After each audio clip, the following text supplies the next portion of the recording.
Okay, आपण आजच्या सेशनला सुरुवात करूयात. तर आजचं सेशन ध्यानावर आहे, मानसिक आरोग्यावर आहे आणि मेंदूचे व्यायाम याच्यावर आहे. तर पहिली गोष्ट ही की आपण तुमच्यापैकी सगळ्यांनी 3 चॅप्टर जे सांगितले होते मी ते वाचले, 14, 15, 16 मराठी पुस्तकातले किंवा त्याचं इक्विव्हॅलंट इंग्लिश पुस्तकातले. शक्तीचा गुणाकार, योग रहस्य, त्यानंतर मेंदूचे व्यायाम, शक्तीचा प्रवाह आणि शब्दविण संवाद, रुजविण अनुवाद. तर येस, गुड. तर हे चॅप्टर्स जे आहेत, या चॅप्टरमध्ये सखोल चर्चा केलेली आहे की मानसिक आरोग्याचा पाया काय आहे, मानसिक आरोग्य मिळवण्यासाठी कोणत्या कोणत्या गोष्टींकडे लक्ष द्यायला पाहिजे आणि ते कसं मिळवायला पाहिजे याची उदाहरणं पण दिलेली आहेत त्यामध्ये. तर पहिला भाग जो आहे तो भाग आहे शक्तीचा गुणाकार. म्हणजे आपण प्रत्येक गोष्ट जेव्हा करत असतो तेव्हा तुम्हाला जाणवत असेल की तुमची एनर्जी, शक्तीचा ऱ्हास होतोय, बरोबर. जेव्हा तुम्ही ऑफिसला जातात, जेव्हा तुम्ही काम करतात, ऑफिसमध्ये स्वयंपाक करतात, भांडी घासतात, घर साफ करतात किंवा टीव्ही बघतात, पुस्तक वाचतात, या सगळ्या गोष्टींमध्ये तुम्हाला जाणवत असेल की थकवा येतो, बरोबर. कुणाला असं वाटतं की एखादी गोष्ट केल्यानंतर थकवाच येत नाही. बऱ्याच जणांना ही जाणीव होत असेल की कुठली गोष्ट केली की माणूस थकतो, शरीर मन. असं किती किती जणांना, कुणाला कुणाला वाटतं, मी जे म्हणतोय ते, की एखादी गोष्ट केली की थकवा येतो.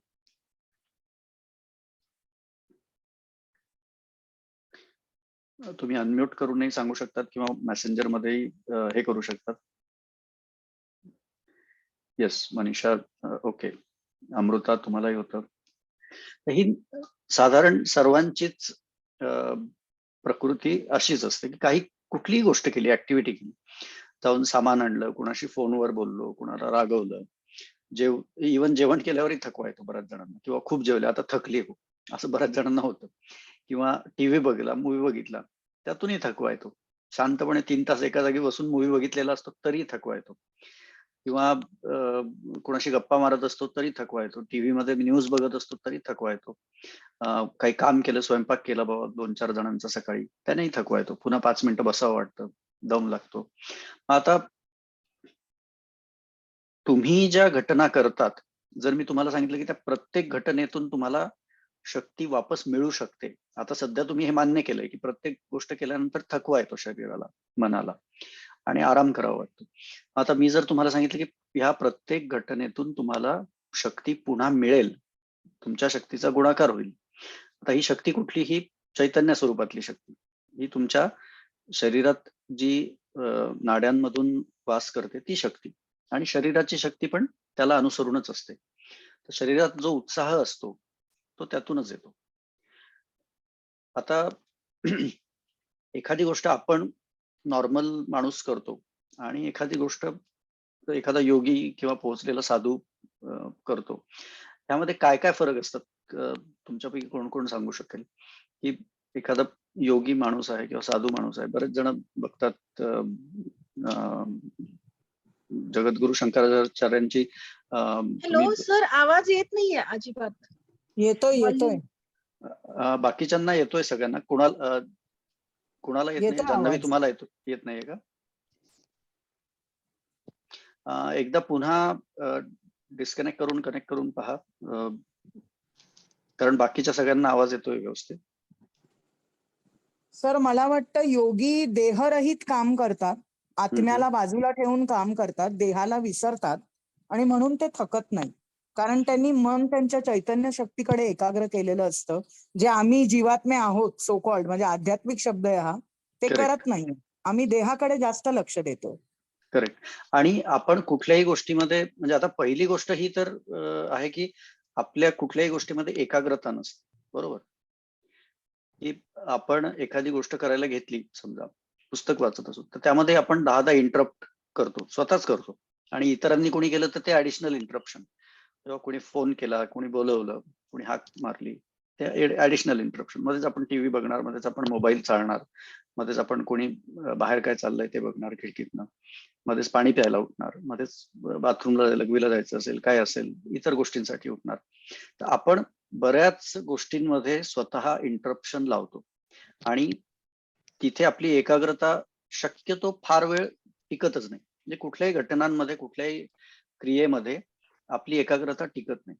आणि ती एकाग्रता तुम्ही जर बघितली योगी लोकांची, तर ती प्रचंड असते. म्हणजे ते जेव्हा कुणाशी बोलत असतात तेव्हा त्यामध्ये ते पूर्ण इन्व्हॉल्ड असतात.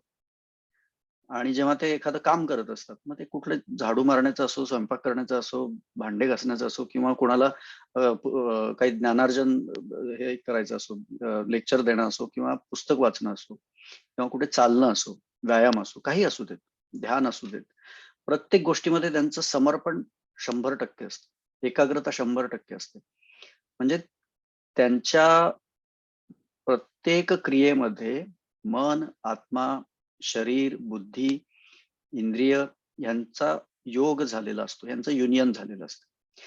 आणि आपल्यामध्ये ते होतं का? आपल्यामध्ये नाही होत. आपण पूजा करत असू, समजा काही रामरक्षा म्हणत असू किंवा जप करत असू, तुमच्यापैकी बरेच जण जप करतात किंवा कुठला स्तोत्र वाचतात, पोथी वाचतात. तर ही पोथी वाचताना किंवा स्तोत्र वाचताना तुम्हाला जाणीव होत असेल की मनामध्ये काहीतरी वेगळेच विचार चालू असतात. अगदी आपण काहीतरी स्वयंपाक करत करत काहीतरी स्तोत्र वाचत असतो किंवा ऐकत असतो, पण मनात तरी वेगळेच विचार चालू असतात. आणि मनामध्ये चालू असणाऱ्या विचारांचा शरीरावर परिणाम होतो. त्यामुळे तुमचं शरीर देखील विपरीत भावनांशी निगडीत झालेलं असतं. जरी तुम्ही रामरक्षा वाचत असाल, जरी तुम्ही कुठलं स्तोत्र ऐकत असाल, तरी तुमच्या शरीरावर होणारे परिणाम वेगळेच असतात. मन त्यामुळे एकाग्र झालेलं नसतं, इंद्रिय दुसरीकडेच असतात.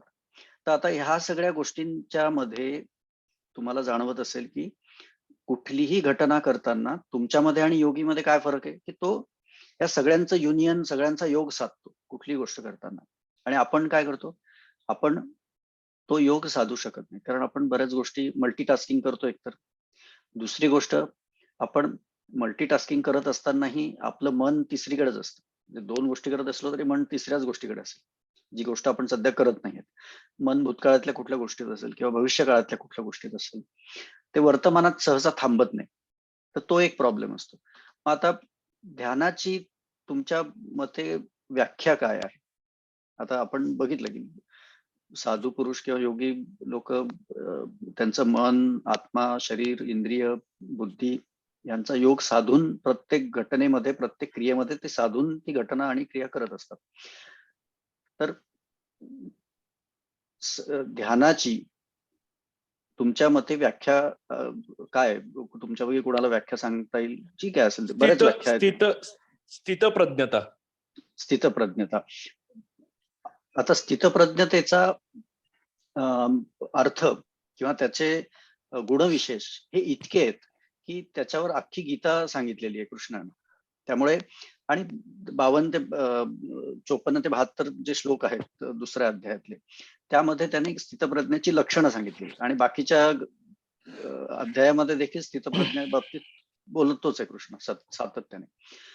तर स्थितप्रज्ञ हे फार मोठं फार मोठं विशेषण झालं आणि त्यामध्ये बऱ्याच गोष्टी येतात. पण आता ही जी ढोबळमानाने एक व्याख्या दिली जाते जवळपास सगळ्याच पुस्तकांमध्ये म्हणा, लिटरेचरमध्ये, की जिथे जिथे तुम्ही शरीराचा, मनाचा, बुद्धीचा, आत्म्याचा योग साधतात, इंद्रियांचा योग साधतात, तिथे तुमचं ध्यान लागतं. त्याला तुम्ही ध्यानाची स्थिती म्हणू शकतात. मग आता याचा अर्थ काय, की ध्यान तुम्ही कधीही करू शकतात, कुठल्याही परिस्थितीत, कुठल्याही क्रियेमध्ये, घटनेमध्ये तुम्ही ध्यान साधू शकतात. मग ह्याचा अजून एक अर्थ काय होतो, मी आता तुम्हाला सांगितलं की योगी लोक कुठल्याही क्रियेमध्ये या सगळ्या गोष्टींचा योग साधतात आणि त्यामुळे त्यांची एकाग्रता प्रचंड असते. आता योग साधल्यामुळे काय होतं, की तुमच्या शक्तीचा जो ऱ्हास होत असतो नॉर्मल क्रियेमध्ये, तो होणं थांबतं. त्याचं कारण आपण विस्ताराने समजावून घेऊयात. पण ध्यानाची परिभाषा तुम्हाला सांगितली की शरीर, मन, बुद्धी, इंद्रिय, आत्मा यांचा योग साधणे. आणि इथे योगी असा योग प्रत्येक क्रियेमध्ये, घटनेमध्ये साधत असतो. म्हणजे याचा अर्थ काय, की योगी प्रत्येक क्रिया करत असताना ध्यान साधत असतो. तो प्रत्येक क्रियेमध्ये ध्यानस्थ असतो. म्हणजे स्वयंपाक करतानाही ध्यानस्थ असतो, कपडे धुतानाही ध्यानस्थ असतो, आंघोळ करतानाही ध्यानस्थ असतो, पुस्तक वाचतानाही ध्यानस्थ असतो, सायकल चालवतानाही, चालतानाही, कुठलाही आसन करतानाही, प्राणायाम करतानाही, जेवतानाही तो ध्यानस्थ असतो. त्याची ध्यानाची क्रिया बॅकग्राऊंडला चालू असते. मी बऱ्याच वेळेला बोलताना म्हणतो की meditation is a background task. त्याचं कारण हेच आहे की जिथे जिथे तुम्ही ज्या ज्या क्रियेमध्ये हा योग साधलात, तिथे तुम्ही योग साधनेच्या बाजूने ध्यानाची स्थिती प्राप्त केली. कारण तुम्ही ह्या सगळ्या गोष्टींची युनियन योग साधलेला आहे. आता हा योग साधल्यामुळे काय होतं की तुम्ही त्या क्रियेशी एकनिष्ठ होतात, क्रियेशी एकरूप होतात, क्रियेमध्ये एकाग्र होतात. 100% तुम्ही तुमचं डेडिकेशन त्या क्रियेमध्ये असतं, घटनेमध्ये असतं. आणि त्या गोष्टीमुळे रेझोनन्स तयार होतो. रेझोनन्स हा शास्त्रीय शब्द आहे आणि त्या शब्दाचा अर्थ हा की तुम्ही करत असलेल्या क्रियेच्या फ्रिक्वेन्सीशी, कंपनांशी तुमच्या शरीराची, तुमच्या मनाची, आत्म्याची कंपनं, इंद्रियाची कंपनं एकरूप होतात. आणि जेव्हा 2 फ्रिक्वेन्सीज मॅच होतात तेव्हा त्यातून प्रचंड प्रमाणात एनर्जी निर्माण होते. म्हणजे आता अशी बरीचशी उदाहरणं आहेत फिजिक्समध्ये की एखादा ग्लास आपण ठेवलेला असेल 1 फूट दूरवर आणि मी इथून काही कंपनं तयार केली आणि ती कंपनं जर त्याच्या नॅचरल फ्रिक्वेन्सीशी जुळणारी असतील तर तो ग्लास त्याला हात न लावता तो तुटेल, त्याचं हे होईल, तुकडे पडतील. कारण त्याच्या नॅचरल फ्रिक्वेन्सीला आपण साथ घातलेली आहे आणि ती नॅचरल फ्रिक्वेन्सी आपण तयार करत आहोत त्याच्या आजूबाजूला.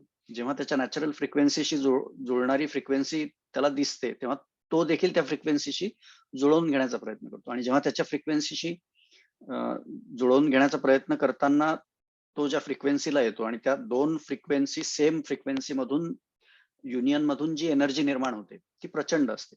आणि त्या एनर्जी मधून चांगलंही होतं, वाईटही होतं. म्हणजे जसं आता ह्याच्यामध्ये तो ग्लास तुटला, काचेचा ग्लास, कारण त्याची फ्रिक्वेन्सी जी आहे त्यातून एनर्जी प्रचंड निर्माण झाली आणि ती एनर्जी वापरण्या इतपत किंवा साठवण्या इतपत त्या काचेमध्ये सामर्थ्य नाही, म्हणून तो ग्लास तुटला काचेचा. पण त्याचा अर्थ असा नाही की ती एनर्जी वाढली आहे ती चुकीची आहे किंवा ती वाईट एनर्जी आहे. एवढंच आहे की ती सांभाळता त्याला आली नाही. आता योग साधनेमध्ये जेव्हा तुम्ही ध्यान साधता प्रत्येक घटनेमध्ये, तेव्हा तुमची ही साधनेमधील ध्यानाची व्याख्या जी आहे ती अचीव करतात आणि त्यातून तुम्हाला शक्तीचा नुसता सेव्हिंग नाही होत, म्हणजे शक्ती खर्च कमी होते असं नाही, तर शक्तीचा गुणाकार होतो. कारण काय, तर तुम्ही त्या क्रियेशी एकनिष्ठ, एकरूप झालेले असतात. आता हा जो गुणाकार आहे हा आपण याचे काही उदाहरण आहेत की आपण बघतो जे जुने साधू, बरेचसे योगी लोक होते, आत्ताही आहेत बरेचसे, की ते 100 120 वर्ष जगत होते आणि त्यांची जी एनर्जी लेवल आहे ती कॉन्स्टंट असायची. त्यामध्ये काहीही कमतरता तुम्हाला जाणवायची नाही. त्याचं कारण काय, की त्याचं कारण हेच आहे की ते प्रत्येक घटनेतून त्यांच्या शक्तीचा ऱ्हास न होता शक्तीचा गुणाकार व्हायचा. प्रत्येक क्रियेतून त्यांना त्यांची शक्ती वाढलेली जाणवायची. आता हा जो रेझोनन्स आहे त्याला मराठीत अनुनाद म्हणतात. रूपांतर त्याचं भाषांतर अनुनाद आहे. हा रेझोनन्स म्हणजे फ्रिक्वेन्सी मॅच होणे. आता तुम्ही कुठल्याही क्रियेशी जेव्हा फ्रिक्वेन्सी मॅच कराल त्या क्रियेशी एकरूप व्हाल आणि तुमच्या बुद्धीमध्ये, मनात, आत्म्यात, इंद्रियांमध्ये, शरीरामध्ये योग साधाल, तेव्हा तुम्हाला जाणवेल की तुम्ही एफर्टलेसली ती घटना करत आहात. असं बऱ्याच जणांना जाणीव होत असेल की एखादं तुम्ही संगीत हे वाजवतायत, राग वाजवतायत किंवा गाणं वाजवतायत. सुरुवातीला तुम्ही बरेच फाईट करत असतात त्या नोट्सची किंवा त्या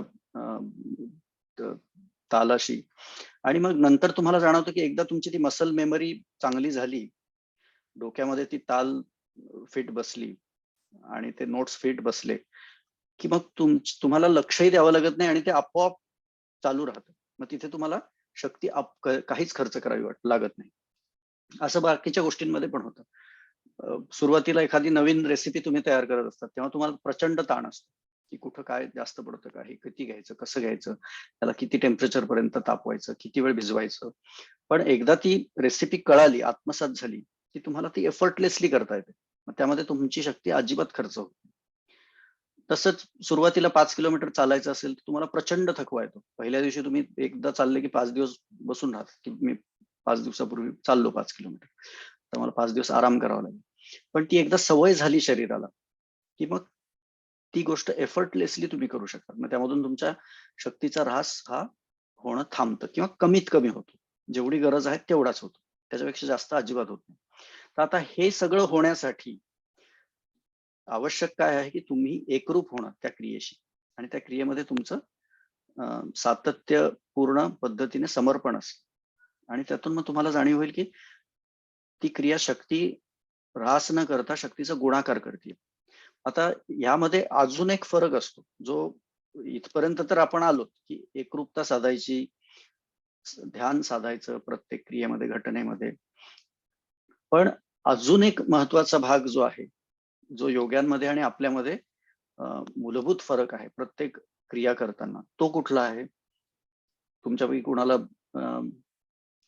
काय आयडिया आहे, की आपण कुठलीही घटना करतो, आपण एकरूपतेने कैली समजा योग साधून केली, ध्यान साधून केली, तरीही आपल्यामध्ये आणि योग्यामध्ये एक मूलभूत फरक असतो घटनेमध्ये. तो फरक कुठला आहे? कोणी काही गेस करू शकेल?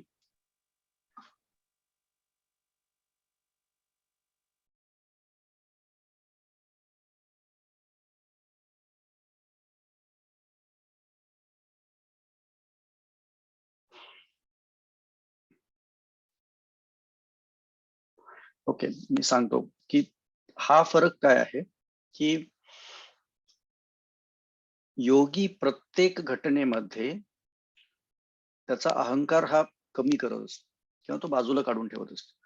म्हणजे कुठलेही कर्म तो जेव्हा करतो ते अकर्म स्वरूपात असतं. आता गीतेमध्ये कर्म आणि अकर्म याचा सविस्तर फरक सांगितलेला आहे. तो फरक तुम्हाला संक्षेपात मी इथे सांगतो, की कर्म म्हणजे काय? आपण जे नॉर्मल क्रिया करतो ते कर्म. कुठलेही झोपणे, वाचणे, बोलणे, आपलं काम करणे, रिस्पॉन्सिबिलिटी पूर्ण करणे, हे सगळे कर्म. कारण ह्याच्यामध्ये कर्ता इन्व्हॉल्ड आहे, बरोबर? तुम्ही करता आहात, तुम्ही ते कर्म करत आहात. पण आता जेव्हा एखादं कर्म तुम्हाला अकर्म ह्या स्वरूपात करायचं आहे, तर ते कसं करणार? तर जेव्हा तुम्ही तुमच्या कर्मातनं कर्ता भाव काढून टाकतात आणि तुम्ही फक्त निमित्त मात्र होतात आणि त्या कर्माचा कर्ता तुम्ही निसर्गाला किंवा देवाला मानतात किंवा हे मी फक्त निमित्त मात्र आहे, मी करतोय पण हे कोणीतरी करवून घेतंय म्हणून करतोय. म्हणजे आता मी तुम्हाला सांगतोय, की तुम्हाला ही मदत करतोय निरामयची, पण हे मी करतोय म्हणून नाही, हे कोणीतरी करवून घेतंय. तर हे अकर्म झालं. जर मी म्हणालो, की हे मी तुम्हाला मदत करतोय, तर हे कर्म झालं. म्हणजे जिथे जिथे तुम्ही तुमच्या अपेक्षा काढून घेतात, जिथे जिथे तुमचा अहंभाव काढून घेतात, जिथे जिथे कर्ता भाव काढून घेतात, तिथे तिथे ते कर्म अकर्म स्वरूपात होतं आणि जेव्हा ते अकर्म स्वरूपात होतं तेव्हा त्यातून तुम्हाला प्रचंड प्रमाणात शक्ती मिळते आणि त्या कर्माचे दोषही तुम्हाला लागत नाहीत, गुणही लागत नाहीत, दोषही लागत नाहीत, कारण तिथे तुमचे हेतू शुद्ध असतात. आता योगी जे कर्म करतात किंवा जे साधू लोक कर्म करतात, सत्पुरुष कर्म करतात, ते प्रत्येक कर्म अशाच स्वरूपात असतात. ते त्यांचा अहंभाव बाजूला काढून ठेवतात आणि ते कर्म काहीतरी चांगल्या भावनेने इतरांचं कल्याण व्हावं ह्यासाठी ते सातत्याने करत असतात. जिथे जिथे तुम्ही तुमचा अहंभाव काढून ठेवला, जिथे जिथे तुम्ही तुमचा स्वार्थ बाजूला काढून ठेवला, जिथे जिथे अपेक्षा परिणामांची बाजूला काढून ठेवली, तिथे ते तुम्हाला जाणवेल की त्या कर्मातून तुम्हाला जास्तीत जास्त समाधान मिळत आहे आणि त्याचे परिणाम देखील दुरोगामी होतात. त्याचे परिणाम तुमच्या कॅपॅसिटीच्या बाहेर जाऊन होतात. म्हणजे नॉर्मली जर तुमची कॅपॅसिटी 10 जणांना फायदा करून देण्याची असेल आणि तेच कर्म तुम्ही अकर्म स्वरूपात केलं, तर तुम्हाला जाणवेल की ते कर्म बऱ्याच जणांपर्यंत पोहोचतं, जिथे तुम्ही नॉर्मली पोहोचू शकत नाही. कारण याचं काय आहे, की जेव्हा जेव्हा तुम्ही तुमचा गर्व, इगो म्हणा आणि सेल्फ तुमच्या बाजूला काढून ठेवतात, तेव्हा तेव्हा त्या परिणामांना काही कन्स्ट्रेंड राहत नाहीत. Your actions effects, the effects of your actions are limited by yourself. Once you remove yourself, the actions have unlimited possibilities. आणि त्या अनलिमिटेड पॉसिबिलिटीज अचीव्ह करण्यासाठी तुम्हाला तुमचे कर्मातनं स्वत्व काढून घेणं आवश्यक आहे. तर ही महत्वाची गोष्ट योगी नेहमी करत असतो. आता तुम्ही कसं करू शकता? हे एखाद कुठलं तरी कर्म अशा पद्धतीने आठवड्याभरात म्हणा, दिवसभरात करायचं आणि त्या कर्माची न क्रेडिट घ्यायचं, न कुठे वाच्यता करायची, आणि त्यातून हे काढून घ्यायचं, तुमचा इगो म्हणा, कर्ताभाव हा काढून घ्यायचा आणि त्या कर्माचा अनुभव घ्यायचा फक्त, की त्यातून काय होत आहे. मग तुम्हाला जाणवेल की तिथे ती गोष्ट केल्यानंतर तुम्हाला एनर्जी मिळते. आणि असं आपल्या प्रत्येकाच्या ह्याच्यामध्ये बऱ्याच गोष्टींबाबतीत होत असतं की जे आपले आवडते छंद आहेत, कुणाला गाण्याचा छंद असेल, कुणाला काही वाचण्याचा असेल, कुणाला व्यायामाचा असेल, कुठल्या सायकलिंगचा वगैरे, किंवा एखाद्या स्पोर्ट्सचा असेल, तर त्या गोष्टी करताना तुम्हाला जाणवत असेल की तुम्हाला अजिबात वेळेचं भान नाही राहत, किंवा भूक तहान सगळं विसरतात. शरीराला काही डिस्कम्फर्ट असेल त्याचाही विसर पडतो आणि तुम्ही पूर्णपणे त्या गोष्टीमध्ये इन्व्हॉल्व्ह होतात आणि ती किती वेळ गेला काही न कळता त्याला शेवटपर्यंत पूर्णत्वाला नेतात. तर हा जो भाग आहे तो तुमच्या फक्त आवडीच्या गोष्टींबाबतीत होतो. आणि तोही जर ती आवडीची गोष्ट आठवड्यातून एकदा केली तर, तीच आवडीची गोष्ट तुम्ही दररोज करत राहिले तर एखाद्या वेळेला तेवढा इफेक्ट नाही होणार. पण जर तुम्ही ही साधनेची ध्यानाची गोष्ट लक्षात ठेवली आणि कर्म अकर्माची गोष्ट लक्षात ठेवली, तर तुम्हाला जाणवेल की प्रत्येक क्रियेमध्ये तुम्ही तेवढाच शक्तीचा गुणाकार साधू शकतात. आता हा रेझोनन्स होतो कसा? कारण आपल्याला हे कळायला पाहिजे की शक्तीचा गुणाकार कसा होतो. प्रत्येक गोष्टीमधून एनर्जी ड्रेन होते, पण ह्याच्यातून वाढते का? तर ह्याच्यातून वाढते ह्या करता की आपण केलेलं कर्म हे ह्यामधून आपण स्वत्व काढलेलं आहे. त्यामुळे आपल्यावरचं जे प्रेशर आहे की हे सक्सेसफुल झालं पाहिजे, किंवा हे असंच झालं पाहिजे, किंवा ह्याचे परिणाम काय होतील त्याची चिंता, हे सगळ्या गोष्टी त्यातून निघून जातात. दुसरी गोष्ट ही की जिथे जिथे तुम्ही ती साधनेची ध्यानाची पातळी गाठतात, तिथे तिथे तुमची एकाग्रता परमोच्च कोटीची असते आणि त्या उच्च कोटीच्या एकाग्रतेतून सहसा अपयश येतच नाही. आलं तरी त्यातून तुमची जी मनस्थिती असते ते कार्य करतानाची, त्या मनस्थितीमध्ये तुम्हाला ती जास्त बोचत नाही, त्याचा त्रास होत नाही, कारण तुम्ही ते अकर्म स्वरूपात केलेलं असतं. तर ती ध्यानाची स्थिती आणि हे कर्म अकर्माचा फरक, त्यातून तुम्हाला जाणवेल की कुठल्याही घटनेतून तुम्ही शक्तीचा गुणाकार साधू शकता. आणि हा अनुभव घेऊन पहा. कुठलीही घटना, स्वयंपाकाची म्हणा किंवा बाकीच्या कामांची म्हणा, यामध्ये हा अनुभव घेऊन पहा. जिथे जिथे तुम्ही एकाग्रता साधाल, जिथे जिथे तुम्ही तुमच्या मनाची ती स्थिती अनुभवाल ध्यानाची, तिथे तिथे तुम्हाला जाणवेल की यशाची जी गुणवत्ता आहे ती वाढलेली आहे, परिणामांची जी गुणवत्ता आहे ती वाढलेली आहे. आणि सगळ्यात महत्वाचं म्हणजे तुमच्या शक्तीचा जो ऱ्हास होतोय तो कमी होईल किंवा थांबेल पूर्णपणे. योगी लोकांमध्ये तर तो पूर्णपणे थांबलेला असतो, त्यामुळे त्यांचं चैतन्य अबाधित राहतं. ते 10 म्हणजे 50 वर्षाचे असो का 100 वर्षाचे असो, शरीर हे तर खंगणारच, कारण शरीर ही नाशवंत गोष्ट आहे, पण त्यांचं चैतन्य हे त्यांच्या शरीरावर प्रभुत्व गाजवत असतं. त्यामुळे शरीर जरी खंगलेलं असेल तरी उत्साह प्रचंड असतो. त्यामुळे त्या कामाचा उरक त्यांचा जो असतो तो खूप जास्त असतो. आपण जे 60व्या 50व्या वर्षी काम करू आणि थकूत, तेवढं ते 90-100व्या वर्षी काम करतात आणि थकत नाहीत. तर हा फरक असतो आणि हा फरक आपण आपल्या आयुष्यात देखील इम्प्लिमेंट करू शकतो. आता मी आज साधारण एक 50-60 किलोमीटर सायकलिंग करून आलो सकाळी. मित्राकडे गेलो होतो आणि जाता येता मी फोकस माझा सायकलिंगवर होता. अगदी आनंद हे करत सायकल करत होतो. त्यामुळे मला थकवा आला नाही. शरीर थकलं, ती नॉर्मल गोष्ट आहे की तुम्ही एखादे कष्ट केल्यानंतर शरीर थकणार. पण जर तुमचा उत्साह चांगला असेल, तुम्ही त्या पूर्ण क्रियेमध्ये ध्यान साधलं असेल, तर तुमचं चैतन्य अबाधित राहील आणि तुमच्या शरीरावर त्या चैतन्याचा आधिपत्य असल्यामुळे शरीर देखील म्हणावं तेवढं थकणार नाही. त्याला विश्रांती लागणारच. शरीर आहे त्यामुळे विश्रांती लागणारच. ते पेरिशेबल आहे, ते नाशवंत आहे, त्यामुळे त्याला विश्रांती लागेल, रिज्युविनेट होईल, ते एनर्जी मिळवेल. पण एकूण तुमचा जो उत्साह आहे, चैतन्य आहे, ते कमी होणार नाही. तर हा अनुभव मी बऱ्याच वेळेला घेतो. प्रत्येक क्रियेमध्ये मी पाहतो की मला त्यामध्ये जर मी 100% डेडिकेशन ठेवलं तर त्यातून अजून एनर्जी घेऊन मी बाहेर पडतो. आणि त्यामुळेच तुम्हाला जाणीव होईल की योगी लोक जे एका घटनेतून, एका गोष्टीमधून, एका क्रियेमधून दुसऱ्या क्रियेत जातात, तेव्हा ते तेवढ्याच एनर्जीने जातात. म्हणजे असं नाही की आता हे एवढं केलंय, थोडा वेळ थांबा, थोडा आराम करू, मग करूयात, असं नाही. ते पुन्हा दुसऱ्या क्रियेमध्ये देखील तेवढ्याच उत्साहाने उडी मारतील. आणि ही उडी मारण्यासाठी त्यांच्याकडे जी साधनं आहे, सामग्री आहे, ती फक्त मानसिक आरोग्याची सामग्री आहे. त्यामध्ये कुठलेही सप्लिमेंट्स नाहीत, त्यांच्या प्रोटीन एक्सेस नाही आहेत किंवा वेगळं काही शरीर नाहीये त्यांच्याकडे, आपल्यासारखंच आहे. आणि उलट बऱ्याच योगी लोकांचं शरीर हे खंगलेलंच, म्हणजे अगदीच कृश असतात. फार काही सुदृढ वगैरे गुबगुबीत असं काही नसतं, किंवा प्रचंड वजन आहे म्हणा, किंवा प्रचंड फॅट्स आहेत म्हणा, किंवा प्रचंड मसल्स आहेत, असंही नसतं. सर्वसाधारण असतं. पण जो चैतन्य भाव असतो त्यांच्या शरीरामध्ये सतत वावर करणारा, तो अत्यंत चांगल्या गुणवत्तेचा असतो आणि तो हायपर कॅपॅसिटीचा असतो.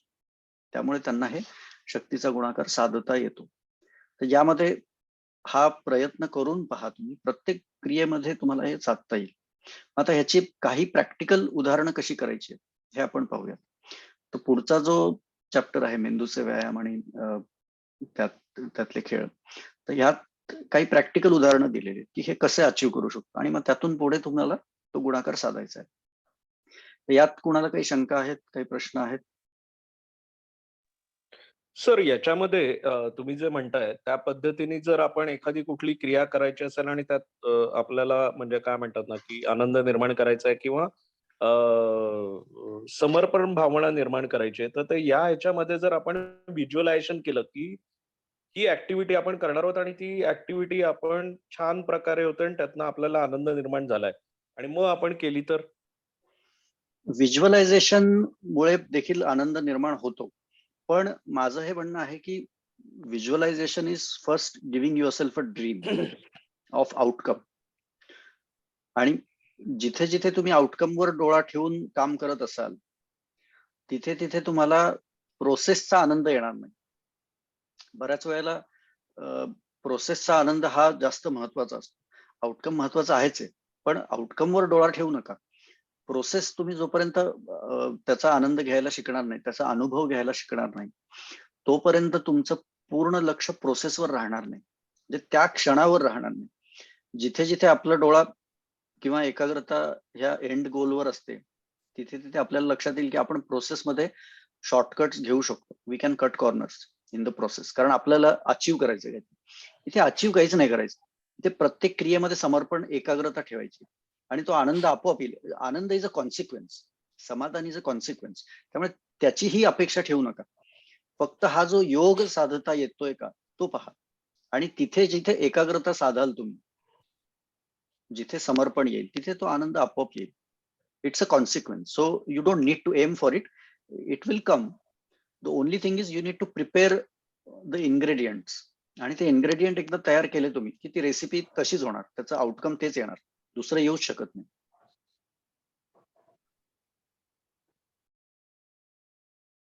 अजून कोणाला काही शंका आहेत? पण जे तुम्ही म्हणालात की व्हिज्युअलायझेशन करायचं का, तर visualisation does help, but it's not required. आणि I would say when you develop the technique after a while, I would in fact encourage to not visualize. Just बरोबर. involve in the action, involve in the act. त्या क्रियेमध्ये जेवढं तुम्ही involve व्हाल तेवढं तुम्हाला जाणीव होईल की आउटकम तुमचं तेच येणार, फक्त क्रियेतला येणारा आनंद वाढेल. बरोबर आहे सर. अजून एक जर म्हणजे जे मी काही वाचन केलं त्या ह्याच्यामध्ये तुम्ही जसं सांगितलं, की प्रत्येक ह्याच्यामध्ये एकाग्रता साधायची. तर ते ह्या ह्याच्यामध्ये आपल्या संस्कृतीमध्ये म्हणजे काय म्हणतात ना, की अजपाजप विधी म्हणून सांगितलेलं आहे, की तुम्ही नेहमी वर्तमानात जर राहिला, तर तुम्ही एकाग्रता साधू शकता. म्हणजे तुम्ही भविष्यकाळ आणि भूतकाळाचा जर त्याच्यामध्ये अडकला तर तुम्ही वर्तमान काळात राहणार नाही आणि एकाग्रता साधता येणार नाही. तर एक्झॅक्टली. ते राहण्यासाठी त्यांनी अजपाजप विधी सांगितलाय. तर तो म्हणजे म्हणजे मी वाचन केलं होतं म्हणून म्हटलं विचारावं तुम्हाला सर. अच्छा. पण त्यामध्ये हाच महत्वाचा त्याचा मापदंड जे महत्वाचा आहे, अजपाजप विधी म्हणा किंवा वर्तमानात राहणं म्हणा, याचा सगळ्यात महत्वाचं मापदंड काय आहे, की जी क्रिया करत आहात त्यामध्ये एकरूप व्हा. त्याच्याच बरोबर. बद्दल तुमचं पूर्ण मन, बुद्धी, इंद्रिय यांचा योग साधा त्याच बरोबर. क्रियेमध्ये.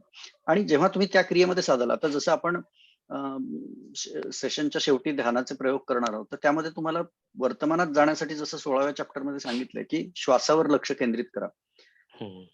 आणि सध्या येणाऱ्या विचारांवर मनाशी संभाषण साधत श्वासावर लक्ष केंद्रित करत मग पुढे जा. तर हे जेव्हा करतो आपण, श्वासावर लक्ष जेव्हा जेव्हा केंद्रित करतो, सूर्यनमस्कार करताना मी तुम्हाला तेच सांगितलं की श्वासावर लक्ष केंद्रित करा आणि अंतर्मुख व्हा.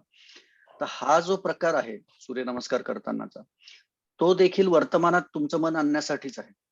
आणि जेव्हा जेव्हा तुमचं मन वर्तमानात येईल, तेव्हा तेव्हा एकाग्रतेची गुणवत्ता वाढेल. म्हणून सूर्यनमस्कार दिवसभरात जेव्हा केव्हा करता येतील तेव्हा करायचं.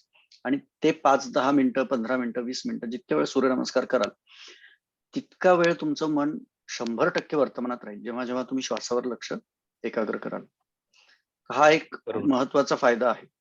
आणि ते आपल्याला इनग्रेन करायचंय. एक लक्षात घ्या की ही जी पद्धती आहे, अजप म्हणा किंवा वर्तमानात मन आणणे, वर्तमानात जगणे, ही विधी आपल्याला प्रत्येक घटनेमध्ये करायची आहे. प्रत्येक घटनेमध्ये, कुठलीही घटना असू दे, ती म्हणजे अगदी तुमच्या शरीरासंबंधात असू देत, किंवा मनासंबंधात असू देत, तुमच्या व्यवसाया संदर्भात असू देत, नात्यांसंबंधात असू देत, प्रत्येक घटनेमध्ये जेव्हा तुम्ही वर्तमानात याल, मन ठेवाल, तेव्हा तेव्हा तुम्हाला जाणवेल की तुमची एकाग्रता आणि तुमची समज त्या घटनेविषयी ही वाढलेली आहे. जेव्हा तुमची समज वाढलेली आहे, कारण तुम्ही पूर्णपणे वर्तमानात आहात आणि तुमची एकाग्रता वाढलेली, तेव्हा तुम्ही सगळ्यात चांगला निर्णय घेऊ शकता त्या घटनेबाबतीत. आणि जेव्हा तुम्ही चांगला निर्णय घेऊ शकता, तेव्हा तुमच्या यशाची शक्यता देखील सगळ्यात जास्त असणार आहे.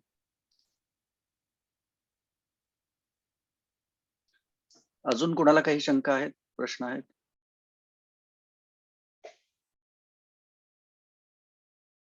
ओके. तर पुढचा जो भाग आहे मेंदूचे व्यायाम, आता ह्यामध्ये एक आपण उदाहरण म्हणजे त्यामध्ये एक ग्राफ देखील दिलेला आहे. आणि तो ग्राफ एका पुस्तकात, सायकोलॉजीच्या पुस्तकामधला आहे तो. आणि त्याचे तिथे हे पण दिलेले आहेत, क्रेडिट्स पण दिलेले आहेत.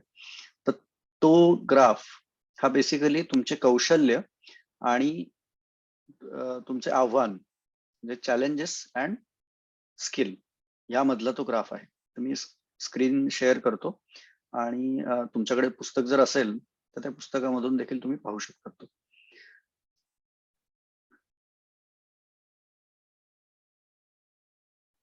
सध्या सेशन मध्ये तुम्हाला स्क्रीनवर देखील दिसेल. तर आता हा जो ग्राफ आहे, हा ग्राफ साधारण 15व्या चॅप्टर मध्ये, तुमच्या मेंदूचे व्यायाम या चॅप्टर मध्ये दिलेला आहे. आणि हा आव्हान आणि स्किल यामध्ये काय काय बदल घडून आणू शकतात तुम्ही, आणि याचा वापर कसा करू शकतात तुमचं मानसिक आरोग्य वाढवण्यासाठी, त्या बाबतीमध्ये यात सविस्तर माहिती दिलेली आहे.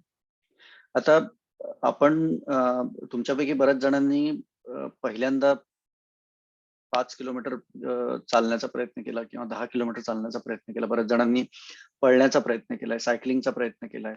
काही काही जणांनी पहिल्यांदा 70 सूर्यनमस्कार घातलेत, 100 सूर्यनमस्कार घातलेत.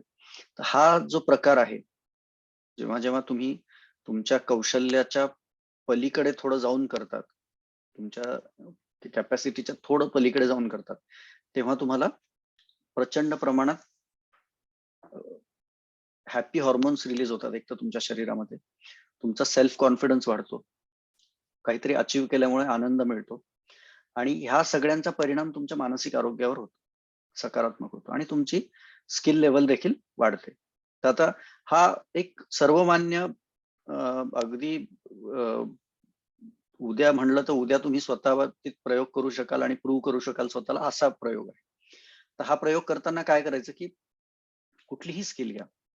तुमची आता साधारण कोणाला स्वयंपाकघरातली स्किल असेल, तर आता सुरुवातीला जेव्हा तुम्ही तुम्हाला जाणीव असेल, की पहिल्यांदा जेव्हा तुम्ही स्वयंपाकघरामध्ये चहा केला असेल, त्याआधी तुम्ही समजा असा विचार करा, की गॅसला कधी हातच लावला नाही आणि एक दिवशी तुम्ही चहा केला.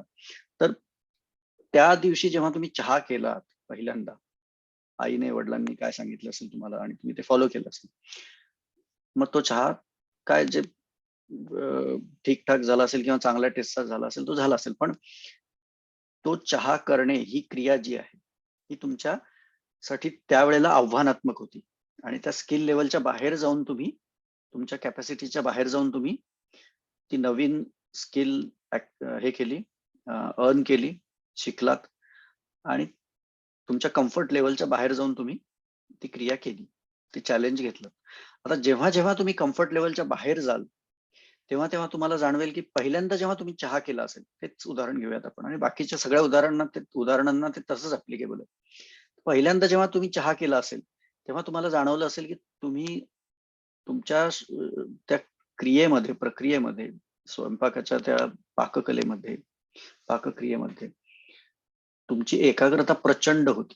तेव्हा तुम्ही बाकीचे कुठलेच डिस्टर्बन्स येऊ देत नव्हते.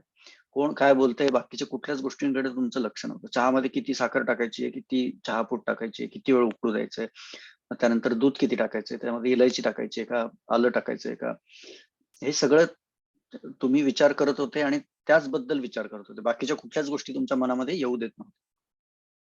मग त्यावेळेला समजा तुम्हाला 5-10 मिनिटं, 15 मिनिटं, अर्धा तास उभं राहावं लागलं असेल गॅस समोर, तरी तुमचे पाय दुखतायत की नाही दुखतायत ह्याच्याकडेही तुमचं लक्ष नसणार. तुमची फक्त एकाग्रता त्या चहाकडेच असणार. पहिल्यांदा चहा केला तेव्हाच. दुसऱ्यांदा केल्यानंतर वेगळी गोष्ट. नंतर 10 वेळेला झाल्यानंतर, आता 1000 वेळेला चहा केला. आत्ता जेव्हा चहा कराल, तेव्हा परिस्थिती वेगळी असेल. पण पहिल्यांदा जेव्हा केला, तेव्हा तुम्हाला जाणीव होत असेल, अजूनही आठवून पहा आणि ही हे अनुभव कुठल्याही बाबतीत असेल, म्हणजे पहिल्यांदा गाडी चालवली असेल त्या बाबतीमध्ये किंवा पहिल्यांदा पुरणपोळी केली असेल त्या बाबतीमध्ये किंवा पहिल्यांदा सायकल चालवली असेल त्या बाबतीमध्ये किंवा ऑफिसमध्ये एखादं कॉम्प्लिकेटेड काही काम केलं असेल जे तुम्ही पूर्वी कधी केलेलं नाही त्या बाबतीमध्ये. प्रत्येक बाबतीमध्ये हे सेम अनुभव असणार.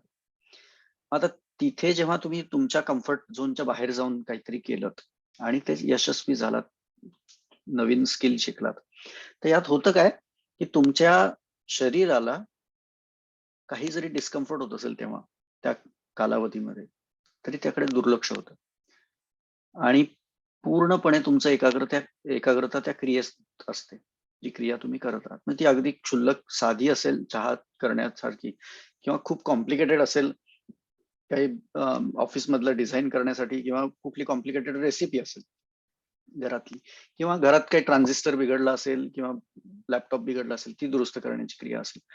किती अवघड क्रिया असू दे, सोपी क्रिया असू दे, पहिल्यांदा जेव्हा कराल आणि ती क्रिया तुमच्या स्किल लेवलच्या थोडीशी वरती पाहिजे, बाहेर पाहिजे, कम्फर्ट झोनच्या थोडीशी बाहेर पाहिजे, खूप बाहेर नाही. म्हणजे जर कधी गाडी चालवली नसेल आणि तुम्हाला फायटर प्लेन मध्ये बसवलं, तर तसं नाही म्हणत आहे. पण कधी गाडी चालवली नसेल आणि सायकल चालवली किंवा एक स्कूटी चालवली, तर that is a gradual upgrade in your skill level. तर ती जी स्टेपअप आहे, त्यामध्ये तुमची एकाग्रता प्रचंड प्रमाणात असते आणि त्या एकाग्रतेमधून तुम्हाला जाणीव होते, की तुम्ही चांगलं सक्सेस अचीव्ह करत आहात. सक्सेस रेट जास्त आहे. जेव्हा-जेव्हा तुम्ही कम्फर्ट झोनच्या बाहेर जाऊन तुमच्या मेंदूला त्रास देतात, त्याला काम करायला लावतात, तेव्हा तुम्हाला जाणवेल, की तुमच्या स्किल लेव्हलमध्ये देखील इम्प्रूव्हमेंट होतीये. तुमचा कम्फर्ट झोन एक्सपांड होतोय. जेव्हा कम्फर्ट झोनच्या बाहेर जाऊन काम करतात, तेव्हाच कम्फर्ट झोन एक्सपांड होतो. जेव्हा-जेव्हा कम्फर्ट झोनमध्ये राहून काम करतात, तेव्हा कम्फर्ट झोन श्रिंक होतो, एक्सपांड होत नाही. आणि म्हणूनच तुम्हाला मी आता जे सांगत असतो नेहमी, की सूर्यनमस्काराचे आकडे वाढवा. सध्या जर 5च करत असाल तर 10 करा. 10 करत असाल तर 15 करा. असं अमृता चव्हाण त्यांनी सुरुवातीला एक घालायला त्यांना त्रास होत होता. पण त्यांनी 12 घातले एक दिवशी. 12 पर्यंत आले. तर आता ही जी प्रगती आहे, ती त्यांना प्रचंड आनंद देणारी आहे. त्यांचं अंग दुखत होतं पहिल्यांदा, पण आता त्यावरही त्यांना विजय मिळवता आला, कारण सातत्य त्यांनी ठेवलं. असे प्रयोग तुम्ही सातत्याने जेव्हा कराल तेव्हा तुम्हाला जाणवेल की तुमच्या कॉन्फिडन्स मध्येही, सेल्फ कॉन्फिडन्स मध्ये देखील, आत्मविश्वासामध्ये देखील वाढ होती. आणि तुमचा जो एरिया ऑफ इन्फ्लुएन्स आहे किंवा तुमचा जो कम्फर्ट झोन आहे तो देखील वाढतोय. आता हे का वाढतोय? कारण जेव्हा जेव्हा तुम्ही तुमच्या कम्फर्ट झोनच्या बाहेर जाऊन, तुमच्या स्किल लेवलच्या थोडं बाहेर जाऊन एक आव्हान स्वीकारतात, तेव्हा ह्या चार्ट नुसार तुम्ही तंद्री किंवा ध्यानस्थ ह्या स्थितीमध्ये असतात ती क्रिया करताना. आणि त्या चार्ट नुसार जेव्हा तुम्ही त्या स्थितीत असतात तेव्हा तुमच्या शरीराला, आपण जे रेझोनन्स शिकलो काही वेळापूर्वी, त्या रेझोनन्सचा फायदा होतो. तर हा जो एक प्रकार आहे की तुमच्या शरीराला तुमच्या कम्फर्ट झोनच्या बाहेर जाऊन एक थोडी एक्स्ट्रा रिस्क घेण्याची सवय लावणे. हे जेव्हा सवय लावतात तुम्ही, तेव्हा तुम्हाला जाणवेल की तुमच्या स्किल लेवल मध्ये देखील वाढ होतीये आणि तुमच्या कम्फर्ट झोन मध्ये देखील वाढ होतीये, सेल्फ कॉन्फिडन्स मध्ये देखील वाढ होतीये. आणि शरीराला तुम्ही जेव्हा अनकम्फर्टेबल झोन मध्ये टाकतात, मेंदूला जेव्हा अनकम्फर्टेबल झोन मध्ये निर्णय घ्यायला लावतात, तेव्हा तुमच्या शरीरामधून काही हॅपी हॉर्मोन्स रिलीज होतात, ॲड्रेनलिन रिलीज होतं, डोपामाइन रिलीज होतं. तर हे बाकीचे जे हॉर्मोन्स आहेत हे जेव्हा रिलीज होतात तेव्हा ते शरीराला तुमच्या प्रचंड प्रमाणात रिलॅक्स करतात. आता बऱ्याच जणांचे थायरॉइडचे प्रॉब्लेम्स असतात, डायबिटीसचे प्रॉब्लेम्स असतात, बाकीचे बरेच हार्मोन्स गडबड झालेली असते त्यांच्या एंडोक्राईन सिस्टम मध्ये, आणि त्याचं कारण असतं त्यांची जीवनशैली आणि बाकीचे बरेच प्रॉब्लेम्स. पण जेव्हा जेव्हा तुम्ही हे positive hormones, happy hormones release करतात सिस्टम मध्ये, तेव्हा तेव्हा ते ह्या सगळ्या एंडोक्राईन सिस्टमवर काम करतात, पॉझिटिव्ह इफेक्ट आणतात, आणि बाकीच्या शरीरावर तर आणतात. पण हे हॅपी हॉर्मोन जितक्या वेळेला तुम्ही रिलीज कराल तितका तुम्हाला जास्त फायदा होईल. आणि ते रिलीज करण्याचा एकमेव सोपा उपाय हा आहे की तुमच्या कम्फर्ट झोनच्या बाहेर जाऊन तुम्ही कुठलंही आव्हान थोडं स्वीकारा. म्हणजे आता उदाहरणार्थ, तुम्ही आज समजा 10 सूर्यनमस्कार करू शकले आणि तुम्हाला जाणीव आहे की तुम्ही 25 करूच शकत नाहीत, तर दररोज 2-2 वाढवा, 3-3 वाढवा. आज 10 केले, उद्या 15 करा, परवा 20 करा आणि 3-4 दिवसांनी 25 करा. असे 3-4 वाढवायचे दिवसभरात, कधी करायचे. तर तुम्हाला जाणीव होईल ज्या दिवशी तुम्ही 25 कराल त्या दिवशी तुम्ही स्वतःहून आत्मविश्वास वाढल्याने, स्वतःबद्दल चांगली फिलिंग आल्याने तुम्ही ती अचिव्हमेंट शेअर कराल लोकांची, की अरे मी आज 25 सूर्यनमस्कार केले आणि अंग थोडं दुखतंय पण काही प्रॉब्लेम नाही, पण I could achieve, I could do it. तर हा जो आत्मविश्वास आहे, हे जे स्वतःबद्दलची चांगली फिलिंग आहे, ती येणं आवश्यक आहे. आणि ती येण्यासाठी तुमच्या कम्फर्ट झोनच्या बाहेर जाऊन, तुमच्या स्किल लेवलच्या थोडं पलीकडे जाऊन आव्हान स्वीकारणं गरजेचं आहे. आणि हे फिजिकल गोष्टींच्या बाबतीमध्ये आपण ह्या सेशनमध्ये, या उपक्रमामध्ये तर करणारच आहोत. म्हणजे जसं चालायच्या स्पर्धेत तुम्हाला मी सांगत होतो की तुम्ही दररोज तुमचा चालण्याचा वेग वाढवा आणि डिस्टन्स देखील वाढवा. तसंच आता सूर्यनमस्काराच्या ह्याच्यामध्ये देखील आपण आपलं डिस्टन्स देखील, आपलं आकडे देखील वाढवतोय.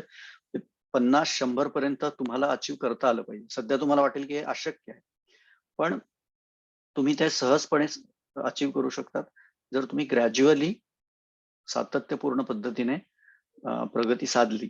तर 1-2 आठवड्यामध्ये तुम्ही 100 पर्यंत 1 आठवड्यामध्ये सहज जाऊ शकता. म्हणजे जर दर 2-3 तासाला तुम्ही 20-20 घातले किंवा 10-10 सूर्यनमस्कार घातले तर शरीराला जास्त त्रासही होणार नाही आणि overall exercise through out the day वाढेल, तुमचा स्टॅमिना वाढेल. आणि मग एखाद दिवशी शनिवारी किंवा रविवारी एकाच वेळेला 100 घालून पाहायचं, कारण तुम्ही दिवसभरात 100 केले असतील तर एका वेळेला 100 तुम्ही करू शकता, त्यातून इजा होण्याचा संभव कमी असतो.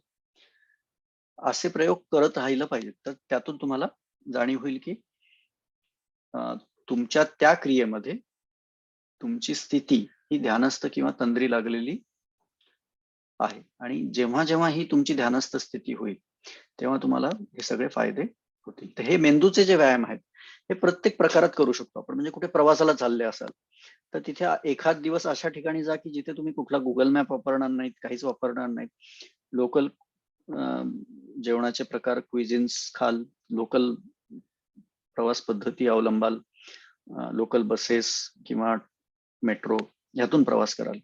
आणि हे जे अनकम्फर्टेबल झोन मध्ये तुमच्या मेंदूला घेऊन जाणं आहे, हा प्रकार यातून होईल. मग नवीन ठिकाणी जाऊन तिथली भाषा येत नसेल तरी आपण मॅप न घेता फिरणे, 10 लोकांना विचारणे, हा जो अनकम्फर्टेबल एरिया आहे, इथे तुम्हाला जाणीव होईल की तुमच्या मेंदूची प्रगती जास्त साधली जाते. आणि नवीन नवीन जेव्हा तुम्ही शिकाल काही, तेव्हा तेव्हा तुम्हाला तुमचं जे ग्रे मॅटर आहे तुमचं ते जास्त चांगल्या पद्धतीने वाढेल. आणि जी स्टुडंट फेज मध्ये आपल्या ब्रेनची स्थिती असते, आपल्या मेंदूची स्थिती असते, ती तुम्ही पुन्हा अचीव करू शकाल. आज जरी तुमचं वय 50 असेल, 40 असेल, 70 असेल, तरी त्या फेज मधली तुमची तल्लखता जी आहे मेंदूची, ती तुम्ही ह्या कुठल्याही वयामध्ये अचीव करू शकता, कुठल्याही जबाबदारीत असली तरीही, जर तुम्ही हा तक्ता फॉलो केला तर. तर जेव्हा जेव्हा तुमच्या समजा आव्हान खूप जास्त असलं आणि तुमचं कौशल्य अतिशय कमी असलं, तर तुम्हाला काय वाटते? काळजी वाटते, चिंता वाटते, अँझायटी होते. तर उदाहरण द्यायचं झालं तर समजा तुम्ही कधी गाडी चालवली नाही, कुठलीच गाडी चालवली नाही, आणि मी तुम्हाला ट्रकची किल्ली दिली, म्हणलं चालवा, तर तुम्ही घाबराल. तुम्ही म्हणाल हे शक्यच नाही माझ्याकडनं, लोक मरतील, मला कुठलं काय कंट्रोल आहे हेच माहिती नाही. तर हा जो प्रकार आहे, हा बेचैनी निर्माण करणारा, उत्तेजना निर्माण करणारा, म्हणजे अँझायटी, वरी, काळजी निर्माण करणारा असा प्रकार आहे. मग आता समजा औदासीन्य किंवा कंटाळा केव्हा निर्माण होतो?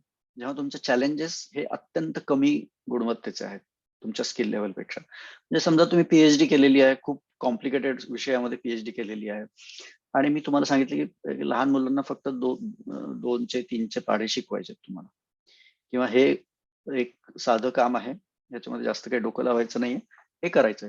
तर तिथे काय होईल की तुमची कौशल्य तर खूप चांगलं आहे, पण आव्हानांची गुणवत्ता खूप कमी आहे. मग तेव्हा काय होईल?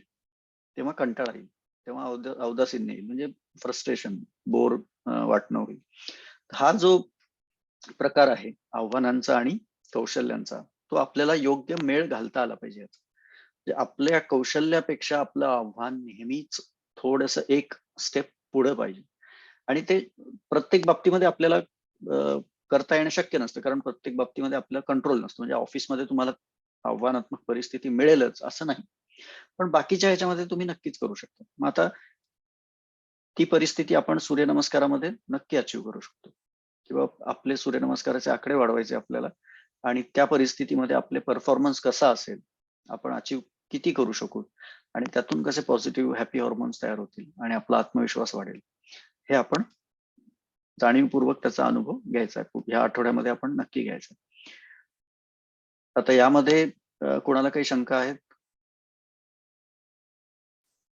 नाहीतर आपण पुढच्या टॉपिक कडे जाऊयात.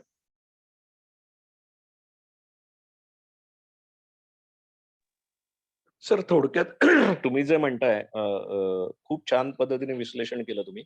सर माझ्या मित्रांनी एक स्वतःवरती एक्सपेरिमेंट केला होता, की सकाळी उठल्यावरती आपण काय करतो, तर म्हणजे ऑटो पायलट मोडमध्ये जातो. आपला मेंदू कायम ऑटो पायलट मोडमध्ये जाण्याचा प्रयत्न करतो. उठल्यावरती आपण टूथब्रश कुठल्या हाताने घेतो, पेस्ट कुठल्या हाताने किती लावायची हे सगळं प्री प्रोग्राम झालेलं असतं आणि आपण त्या पद्धतीने वागत असतो. तर हे जर आपण मोडून काढलं, थोडंसं आपण अलर्ट राहिलो आणि उजव्या हाताने ऐवजी डाव्या हाताने करायला सुरुवात केली, तर थोडक्यात म्हणजे अलर्टनेस म्हणजे तुम्ही करेक्ट. म्हणताय तसं छोटी-छोटी आव्हानं आपण आपल्यासमोर निर्माण करतो आणि वर्तमानात राहण्याचा प्रयत्न करतो. म्हणजे थोडक्यात अ, अ, त्या गोष्टींशी समरस होतो आणि समर्पण होतो. Correct. Rather than auto pilot zone म्हणजे म्हणजे आपण त्या अवस्थेतच नसतो वर्तमानाच्या. असं सर असं आहे का अभिप्रेत? हा अर्थ पण आहे अभिप्रेत. आता जेव्हा तुम्ही तुमच्या अनकम्फर्टेबल झोन मध्ये जातात, तेव्हा तुम्ही ऑटो पायलट असूच शकत नाही. हं. You can only be alert and intensively alert. कारण तुम्हाला तुमच्या स्किल लेवलच्या बाहेरचं काम करायचं, आणि जेव्हा जेव्हा स्किल लेवलच्या बाहेरचं काम करायचं तेव्हा मेंदू, तुमचं मन हे अत्यंत एकाग्रतेत असतं. बाकीचे सगळे आजूबाजूचे विषय टाळत असतात, आणि त्या क्रियेमध्ये ते एकाग्रतेने काम करत असतात. तर सर हा भाग. बरोबर आहे. तुम्ही हां. सॉरी मी तुम्हाला हे हा, केलं. नाही नाही, हा बोला बोला. सर ॲक्चुअली आपण जेव्हा असं एखादं असतं, आता आपण आपला ऑफिसचा एक नेहमीचा रोड असतो आणि आपण शनिवारी किंवा रविवारी फॅमिलीला घेऊन त्याच रोडनी चाललोय आपण. पण आपल्याला अर्धा रोड त्याच वापरायचा आणि उजवीकडे जाऊन आपल्याला बागेत जायचंय किंवा कुठे जायचंय. आपण काय करतो त्यावेळेस तंद्रीत असतो, म्हणजे ऑटो पायलट करेक्ट. मोडमध्ये असतो, नेमकं तर सरळ ऑफिसचा जाऊ. रोड पकडतो. Correct, correct. तर आता ह्याचं एक उदाहरण तुम्हाला सांगतो. म्हणजे मी असं प्रयोग बऱ्याच वेळेला करतो, की मी एखाद्या वेळेला मोबाईल घेऊनच जात नाही ऑफिसला काही वेळेला. आणि I just go on my on, make my self uncomfortable, की बाबा माझ्याकडे मोबाईल नाहीये, कोणाशी संपर्क साधायचा असेल किंवा काय करायचं असेल तर काय करणार. ऑफिसमधून फोन करतो, काही नंबर लक्षात ठेवतो, कुणाला काही फोन करायचे तर मोबाईलमध्ये रिमाइंडर न येता ते आपोआप मला लक्षात राहतील आणि करेन मी. तर अलर्टनेस राहतो. दुसरी गोष्ट म्हणजे कधी कधी काही अंतर मी उलट चालतो, म्हणजे व्यायाम करताना, तर त्यातूनही तुमचा मेंदू वेगळ्या पद्धतीने ट्रेन होतो. बऱ्याच वेळेला मी काय करतो, की एखादं छोटं अंतर आहे घरात, आता हे सगळ्यांनी करू नये, ज्यांना तेवढ्यात अलर्टनेस आहे त्यांनीच करावं, की एखाद्या वेळेला मी अंधार असेल, समजा काही वस्तू घ्यायची असेल, पाणी घ्यायचं असेल किचन मधून, तर मी लाईट न लावता तिथून पाणी घेतो आणि त्या अंधारात मला वस्तू ती बरोबर त्या जागीची घेता येते. म्हणजे basically training your senses, training your sensory organs to work in an environment that is not normal. हा एक प्रॅक्टिकल भाग झाला. उदाहरणार्थ कुठे प्रवासाला गेलात, जसं तुम्हाला सांगितलं मी, तिथे मॅप न घेता जस्ट फिरलात इकडे तिकडे आणि माहिती घेतली, तर त्यातूनही तुमच्या मन अनकम्फर्टेबल होईल आणि अलर्ट होईल जास्तीत जास्त. दुसरी गोष्ट म्हणजे हे बरेचसे पझल्स सोडवणं, बऱ्याच जणांचे मोबाईल नंबर लक्षात ठेवणं आणि कॅलेंडरमध्ये किंवा ह्याच्यामध्ये न बघता काही वाढदिवस लक्षात ठेवणं वर्षभरातनं, आणि ते ठरवणं की बाबा ह्या लोकांचे मी वाढदिवस लक्षात ठेवेल, ह्या लोकांचे नंबर लक्षात ठेवेल आणि यांचे नंबर डायल करताना मी ऍड्रेस बुक मध्ये बघणार नाही, मी नॉर्मली डायल करेल आणि बघेल जमतंय का. तर असे जिथे जिथे तुम्ही अनकम्फर्टेबल झोन मध्ये, अनचार्टर्ड टेरिटरीमध्ये तुमच्या मनाला घेऊन जाल, तिथे तिथे तुम्हाला जाणवेल की मन अजून तल्लख होतंय. आणि ती तल्लखता येण्यासाठी तुम्हाला अनकम्फर्टेबल झोन मध्येच घेऊन जावं लागेल त्याला, त्याच्याशिवाय येऊ शकत नाही, त्याच्याशिवाय अलर्टनेस वाढू शकत नाही. आणि त्यामुळे आपण जे सातत्याने अवॉइड करत असतो अनकम्फर्टेबल झोन, तर त्यातून आपली एजिंग प्रोसेस ऍक्च्युएट होते. एजिंग प्रोसेस ही जास्त गतीने होते.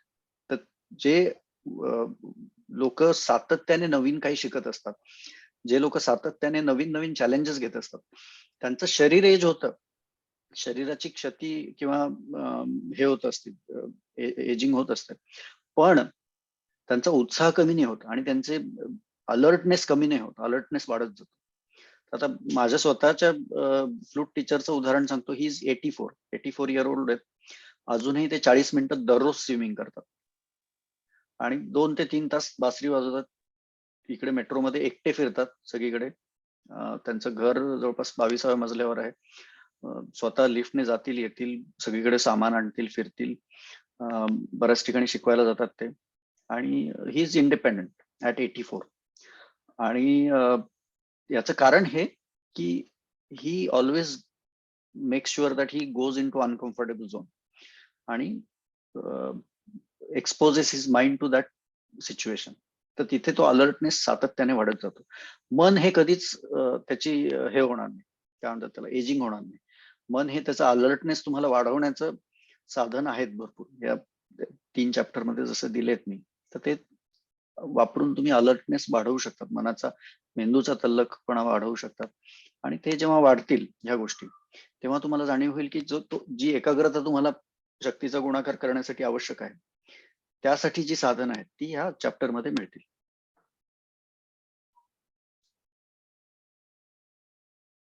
अजून कोणाला काही शंका आहेत, प्रश्न आहेत? तर आपण आता पुढच्या चॅप्टर कडे जाऊयात. आणि ह्या चॅप्टर मध्ये बेसिकली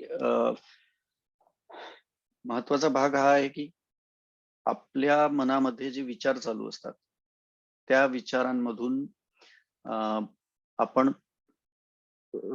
सतत आपली एकाग्रता गमवत असतो. आणि ती एकाग्रता न गमावता आपण विचारांचं स्थैर्य कसं मिळवायचं किंवा विचारांमध्ये स्थैर्य कसं मिळवायचं ह्याच्यावर आपण चर्चा करणार आहोत.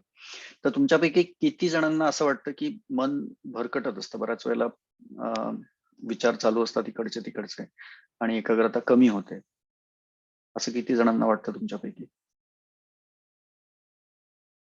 ओके, मनीषा तुम्हाला वाटतं, अजून कोणाला वाटतं?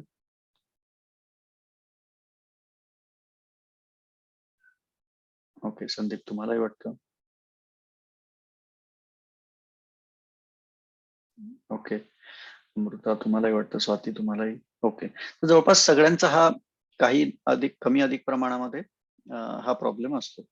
आता यामध्ये अजून एक भाग आहे आणि तो भाग म्हणजे तुमच्यापैकी किती जणांचा असा एकदमच विस्फोट होतो की काही कारण असतं नसतं पण अचानक भडका उडतो, असं किती जणांचं होतं? माझा होतो सर.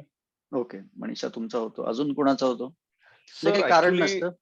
हा, माझं पण होतं. मी उलट आता काय म्हणतात ना, मी रोज 1-1 तास ध्यान करतो आणि मला वाटतं की नाही, मी शांत पण होतो आणि काय म्हणतात ना, माझे अ, अ, अ, आपले जे वॉच असतं स्मार्ट वॉच त्याच्यावरती माझे हे पण कमी होतं.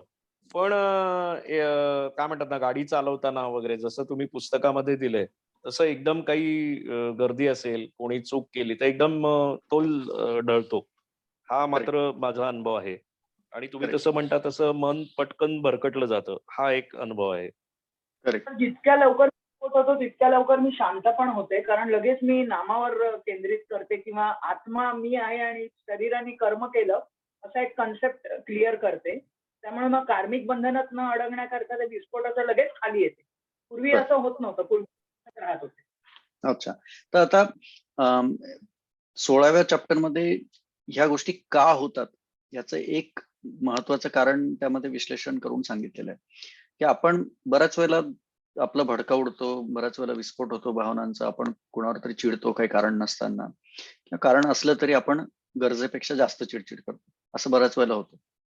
त्याचं कारण काय असतं की आपल्या मनामध्ये येणारे विचार किंवा भावना यांचा जेव्हा आपण योग्य तऱ्हेने परामर्श घेत नाहीत, यांचा जेव्हा आपण योग्य तऱ्हेने प्रोसेसिंग करत नाहीत, विल्हेवाट लावत नाहीत, तेव्हा काय होतं की त्या भावना आपल्या सबकॉन्शियस माइंड मध्ये जातात. म्हणजे आता समजा तुम्हाला दुःख झालं असेल तर बऱ्याच वेळेला आपण काय म्हणतो की कोणाच्या घरी समजा काही मृत्यू झाला असेल किंवा जवळची व्यक्ती गेली असेल तर आपण काय म्हणतो, हवा पलट करून येऊत, कुठेतरी थोडे दिवस जाऊन येऊत, थोडं विषयांतर करू, तर आपल्याला थोडं बरं वाटेल.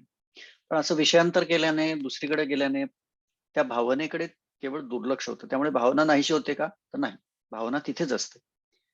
भावना ही तुमच्या सबकॉन्शियस माइंड मध्ये जाते आणि तुम्ही दुर्लक्ष केलंय याचा अर्थ तुम्ही त्या भावनेची व्यवस्थित विल्हेवाट लावली आहे किंवा ती व्यवस्थित प्रोसेस केली आहे असं नाही.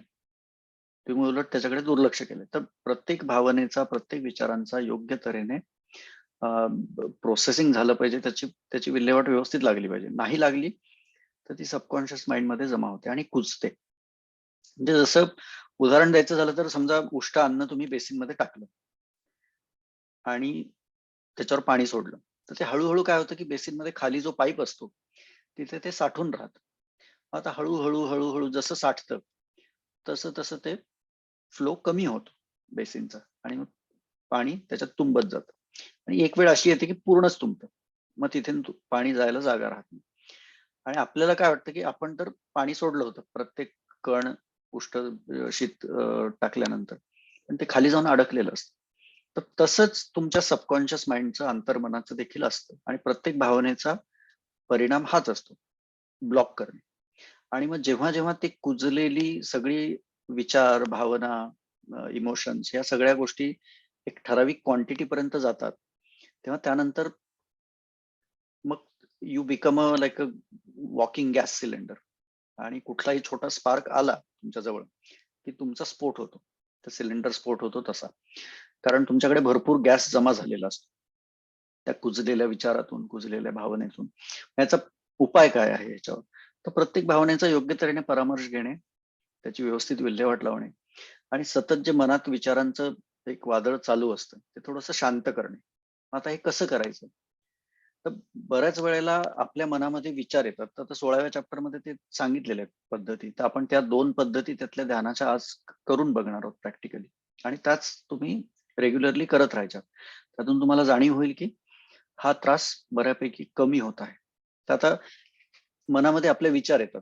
कसं करायचं हे मी तुम्हाला सांगतो. आता आज आपण बघूयात. मनामध्ये कुठलेही विचार येतात वेगवेगळ्या विषयांवर. मग त्यातले बरेचसे विचार काही कल्पनेतले असतात, प्रत्यक्षात काही होणार नसतात. तेही येतात. भीती वाटते, की अजून कोविड सारखा अजून कुठली साथ आली तर. ठीक आहे, येणार नाही आपल्याला माहिती नसतं, पण एक भीती असते. किंवा काही भूतकाळातील घटनांबाबतीत विचार असतात किंवा कोणाचं काही बोललंय आपल्याला त्याच्या बाबतीत असतात किंवा कोणाच्या ऑफिसचे स्ट्रेस असतात किंवा मुलांचे ऍडमिशनचे स्ट्रेस असतात, वेगवेगळे. तर आता मनामध्ये हे सगळे विचार चालू असतात. एकानंतर एक विचार येतात. विचार येऊन जातात. एकदा गेले की ते विरले. पण त्या विचारांचा तुमच्या शरीरावर, भौतिक शरीरावर झालेला परिणाम हा शाश्वत असतो. तो नेहमीसाठी झालेला असतो. म्हणजे आता समजा उदाहरण द्यायचं झालं तर तुम्हाला समजा भीती वाटली, की माझा आता हार्ट अटॅक आला आणि मी गेलो तर काय होईल? उदाहरण सांगतो. त्याचा परिणाम त्या विचाराचा तुमच्या शरीरावर झालेला असेल. तो विचार येऊन गेलेला असेल, पुढचा विचार येईल की संध्याकाळचं जेवण काय करायचं. पण तो जो आधीचा विचार होता हार्ट अटॅकचा, त्याचा शरीरावर शाश्वत परिणाम, मेजरेबल परिणाम झालेला असेल आणि तो विचार तर निघून गेलाय. मग आता पुढचा विचार आलाय, त्याच्यानंतर अजून एक पुढचा विचार आलाय. असं प्रत्येक विचार तुमच्या शरीरावर परिणाम करून जात असतं. आता जेव्हा कुठला विचार येईल मनामध्ये, तेव्हा आपण ही क्रिया तुम्ही दिवसभरामध्ये कधीही करू शकतात, कुठेही करू शकतात. त्याला काही वेळ काढायचं बंधन नाही. आता हा प्रकार जो आहे त्यामध्ये कुठलाही विचार मनात आला तर त्या विचारांच्या बाबतीमध्ये तुम्ही तुमच्या मनाशी संवाद साधायचा. एक 3 ते 5 मिनिटामध्ये हा प्रकार होतो. हा उपाय जो आहे किंवा क्रिया जी आहे ती 3 ते 5 मिनिटामध्ये होते. आपण 3 मिनिटाची आज करून बघणार आहोत. कुठलाही विचार आला मनामध्ये तर त्या विचाराच्या बाबतीमध्ये मनाला प्रश्न विचारायचे की असं का वाटलं, त्याच्यामागचं काय कारण आहे. उदाहरणार्थ तुम्हाला कोणी काही बोललं किंवा कुठली घटना घडली, कुणाचा मृत्यू झाला किंवा तुम्हाला काही वाटलं की बाबा मला तब्येत ठीक नाहीये, आरोग्य थोडस हेल्थ प्रॉब्लेम वाटतायत, वजन खूप वाढलंय. तर प्रत्येक असे वेगवेगळे प्रश्न असतील किंवा विचार असतील तर त्याच्या बाबतीमध्ये मनाला विचारायचं की हे असं का वाटलं, ह्याच्या मागचं कारण काय. मग तुमचं मन उत्तर देईल किंवा असं असं म्हणजे आता समजा तब्येती बाबतीत असेल तर वजन वाढलंय, कारण काय तर जेवण वेळेवर होत नाहीये आणि किंवा व्यायाम होत नाहीये किंवा स्ट्रेस आहे. मग आता पुन्हा मनाला 1-2 वेळेला हे प्रश्न विचारायचे की ह्याच्या मागचं कारण काय, का होतंय असं. आणि जेव्हा त्या 1-2 लेवलची स्क्रुटिनी होईल तेव्हा त्यानंतर प्रश्न विचारायचा की ही गोष्ट माझ्या नियंत्रणात आहे का नाही. आता तुमच्या आरोग्याच्या बाबतीमध्ये जेव्हा विचार असेल तेव्हा तुमच्या ऑब्व्हियसली मनाचं उत्तर येईल की हो, ही माझ्या नियंत्रणात आहे गोष्ट. आणि जर समजा कोणी काही तुम्हाला बोललं असेल, त्यातले विचार असतील, तर तुम्ही विचाराल की का, याच्या मागचं कारण काय, असं का वाटलं. तर तुम्ही म्हणाल की असं तो माणूस बोलला किंवा हे बोलले, असं झालं तसं झालं. त्याच्या मागचं कारण काय, 1-2दा स्क्रुटिनाइज केलं तुम्ही. त्यानंतर विचारायचं की ही गोष्ट माझ्या नियंत्रणात आहे का. समोरचा व्यक्ती तुम्हाला काय बोलेल हे तुमच्या नियंत्रणात अजिबातच नाही. तो काय बोलेल, तो काय विचार करेल, मग मन आपोआप उत्तर देईल की नाहीये. जसं आरोग्याच्या बाबतीमध्ये मनाने उत्तर दिलं आहे, तसं इथे मन उत्तर दिलं नाहीये. मग जिथे उत्तर दिलंय मनाने की ही तुमच्या गोष्ट नियंत्रणात आहे, तिथे मनाला विचारायचा प्रतिप्रश्न की या बाबतीमध्ये मी काय करू शकतो. मग त्या गोष्टींची यादी करायची आणि ती यादी मनाशी संवाद साधून करून त्यावर ऍक्शन घेणं सुरू करायचं.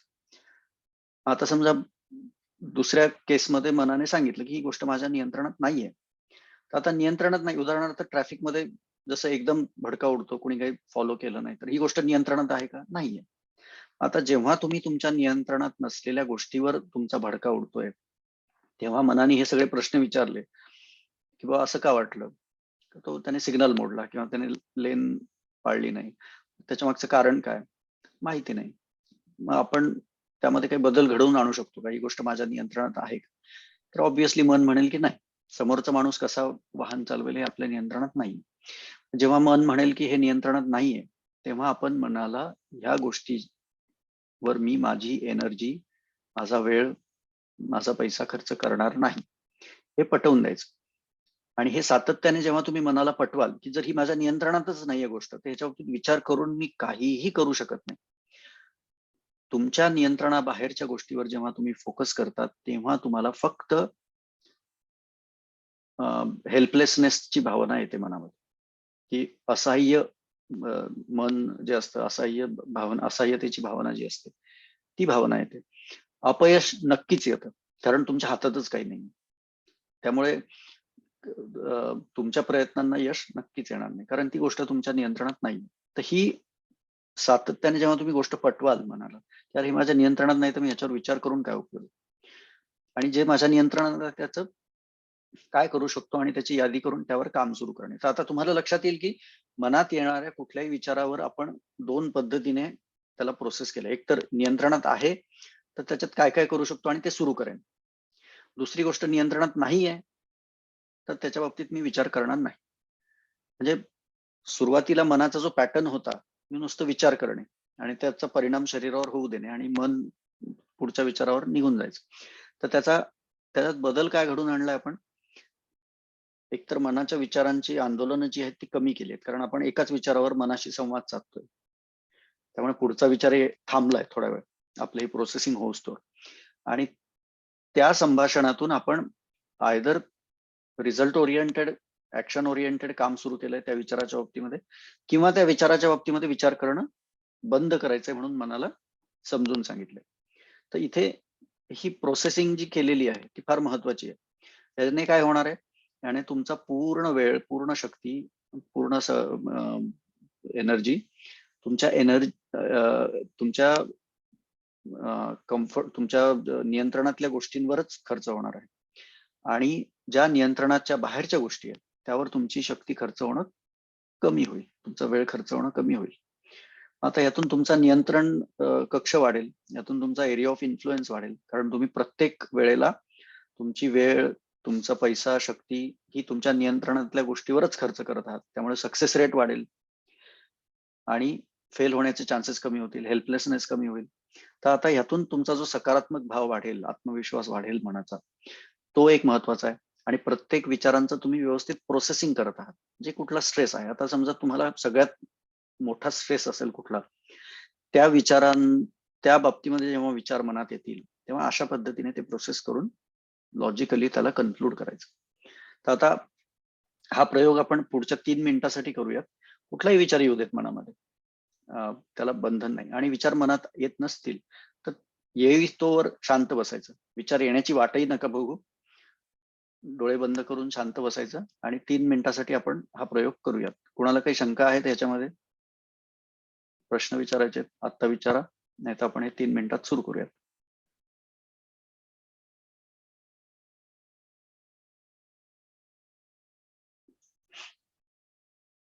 Okay, so will start.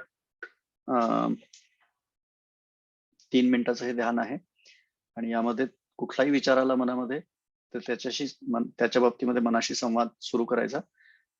बोलायचं नाही, मनातल्या मनात संवाद चालू ठेवायचा. तो पुढच्या विचारावर जायचं नाही, या विचाराचाच पूर्णपणे प्रोसेसिंग करायचं. आणि त्याच्यात तुम्हाला काही लिहावं वाटलं त्या 3 मिनिटानंतर तर अवश्य लिहून काढा. पण शक्यतो इंद्रियांचा वापर कमीत कमी करायचा. तर आपण आता हे ध्यान सुरू करूयात. डोळे मिटून तुम्ही मनातल्या येणाऱ्या पहिल्या विचारावर हा संवाद मनाशी साधायचा. स्टार्ट.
हरिओम. ओके. तर आता हा जो ध्यानाचा प्रकार होता यामध्ये तुमच्यापैकी कोणाला काही सांगायचा आहे अनुभव किंवा काही प्रश्न आहेत? सर मी बोलू? हा, बोला मनीष. माझा कार्यक्रम आहे 31ला. त्या कार्यक्रमाच्या वेळी मी फोकस जनरली समोर पब्लिकवर करते, पण आज मी फोकस फक्त तालावर केलं होतं आणि तो कार्यक्रम चांगला होईल असा आदेश दिला. त्याच्यामध्येच माझे 2 पेट्स माझ्या अंगावर आले, त्यामुळे विचार खंडित झाले. तिथून तिसरा विचार माझ्या कार्यशाळेचा झाला, म्हणजे महाविद्यालयाचा झाला. पेपर एकदम एंडोक्रायनॉलॉजीवर गेले, परत लगेच बॅक आले आणि परत मी म्युझिकवर आले, परत मी स्टेजवर होते, परत मी वाजवत होते आणि माझं लक्ष तालाकडे होतं आणि मग शेवटपर्यंत मी ताल, म्युझिक, राग आणि ताल याच्यामध्येच होते. पण आपल्याला एकाच विचारांशी संलग्न राहून त्याच्या बाबतीत मनाशी चर्चा करायची. मनामध्ये कुठले विचार बरोबर येतात, हा, तर तो विचार का Solve आला करत किंवा होते. हा हा तो विचार का आला, कारण सध्या कार्यक्रम चांगला होणं इथेच हा. म्हणजे लक्ष लागलं होतं, म्हणून त्या विचाराला होते, पण मध्ये हे विचार येऊन गेले, पण परत I concentrated on the Correct. Same, Yes. Trying to solve that first thought which came into my mind. Correct. हा, तर ही मनाची नैसर्गिक वृत्ती आहे की तो पटकन पुढच्या विचारांवर पळत जातो आणि ती धरसोड वृत्ती मनाची नैसर्गिक वृत्ती आहे की हा विचार आला, नंतर तो विचार आला, नंतर तिसरं काय आलं, आणि आपल्याला ती आंदोलनं कमी करायची, ती स्पीड कमी करायची आहे. त्यामुळे आपण एकाच विचाराला प्रोसेस व्यवस्थित करतो आहोत आणि त्याच्या बाबतीत मनाशी संवाद साधत आहोत. इतरांना अजून काही शंका आहे? तर मला क्वेरी आहे, की हे Yes. ध्यान लावत असतो. आता जसं मी म्हटलं तसं इतरही कदाचित हे सांगते की अनेक विचार येऊन गेले, पण इतर वेळी जेव्हा आता आपण पुढे ध्यान करू आम्ही एकटं असताना, तेव्हा हा एकच विचार कॉन्सन्ट्रेशन कसं करावं? तो कुठला विचार आहे याच्या बाबतीमध्ये मनाशी संवाद साधायचा. म्हणजे आता मी तुमच्याशी संवाद साधतोय, तर आता जेव्हा मी तुमच्याशी संवाद साधतोय तेव्हा मी दुसरा विचार करू शकत नाही, कारण माझे सगळे इंद्रिय त्या विचारांच्या बाबतीमध्ये, त्या संभाषणाच्या बाबतीमध्ये बिझी आहेत. आणि जसं आपण पहिल्या भागात आजच्या सेशनमध्ये हे केलं की कुठल्याही क्रियेमध्ये आपल्याला योग साधायचा, कुठल्याही क्रियेमध्ये आपल्याला ध्यानस्थ पोझिशन पर्यंत जायचंय, तर तिथे मन, बुद्धी, शरीर, आत्मा यांचा योग साधणं आवश्यक आहे. मग इथे तुम्ही मनाशी संवाद जेव्हा साधता आहात एका विचाराच्या बाबतीमध्ये, तेव्हा देखील हा योग साधने आवश्यक आहे. आणि त्यासाठी एक सोपा उपाय म्हणजे श्वासावर लक्ष केंद्रित करणं, किंवा श्वासावर लक्ष जेव्हा केंद्रित कराल तुम्ही, तेव्हा मन थोडंसं डळमळीत होणार नाही जास्त, ते वर्तमानात राहील. हा एक उपाय वापरला तर तुम्ही तुमच्या मनाशी संवाद सोप्या रीतीने साधू शकतात आणि त्या एका विचारावर एकाग्र होऊ शकतात. मग मनात दुसरे कुठले विचार येत असतील तर येऊ द्यायचं, त्याने एजिटेट व्हायचं नाही, पण आपण ह्याच विचारांच्या बाबतीमध्ये मनाशी संवाद साधायचा, किंवा असं का वाटलं, याच्या मागचं कारण काय, मग याच्या बाबतीमध्ये मी काही करू शकते का, हे माझ्या नियंत्रणात आहे का, मग आहे तर काय करू शकते, नाही तर मी याच्यावर वेळ घालवणार नाही, असं कन्क्लूड करायचं. आणि जर कन्क्लूड झालं व्यवस्थित तरच पुढचा विचार प्रोसेसिंगला घ्यायचा, तोपर्यंत पुढच्या विचाराकडे जायचं नाही. पुढचा विचार किती अर्जंट असला, इम्पॉर्टंट असला तरी. याचा अर्थ सर ऍक्च्युली श्वासावर नियंत्रण ठेवलं पाहिजे.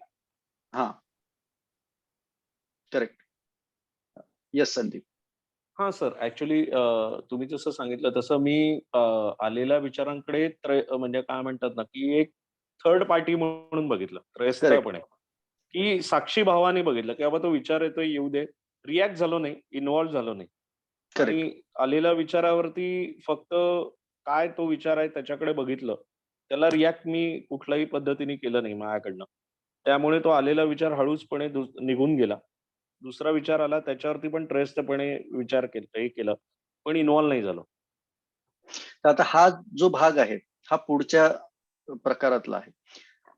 आता जो प्रकार सांगितला होता त्यामध्ये आपल्याला त्या विचाराची चिरफाड करायची, विचाराचं शस्त्रक्रिया करायची, का वाटलं असं, त्याच्यामागचं कारण काय आहे आणि त्या बाबतीमध्ये मी काय करू शकतो, हे सगळं अनालिसिस करायचं आहे विचारांच्या बाबतीमध्ये. त्यामुळे इथे त्रयस्थ भावनेने बघणं आवश्यक नाहीये, इथे इन्व्हॉल्व्ह व्हायचं.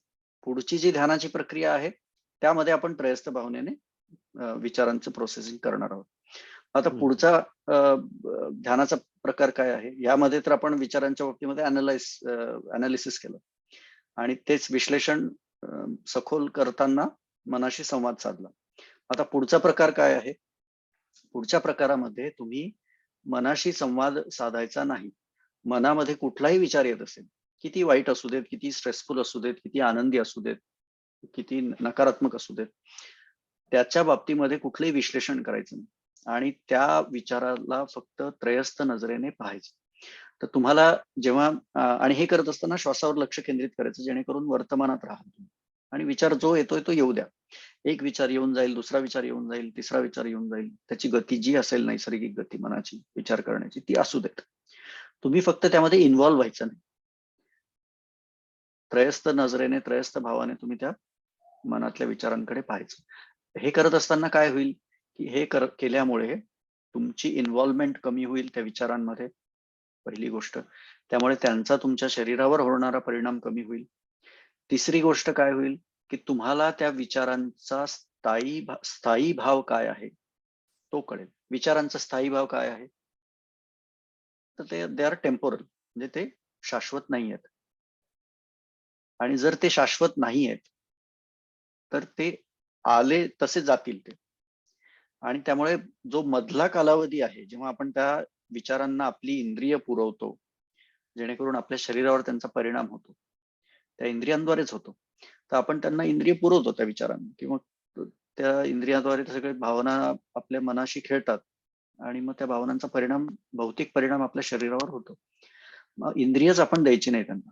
आपण फक्त त्रयस्थ भावाने त्या विचारांकडे पाहायचं, मनाकडे पाहायचं आणि एक विचार आला तो कसा गेला याकडे पाहायचं, इन्व्हॉल्व्ह व्हायचं नाही.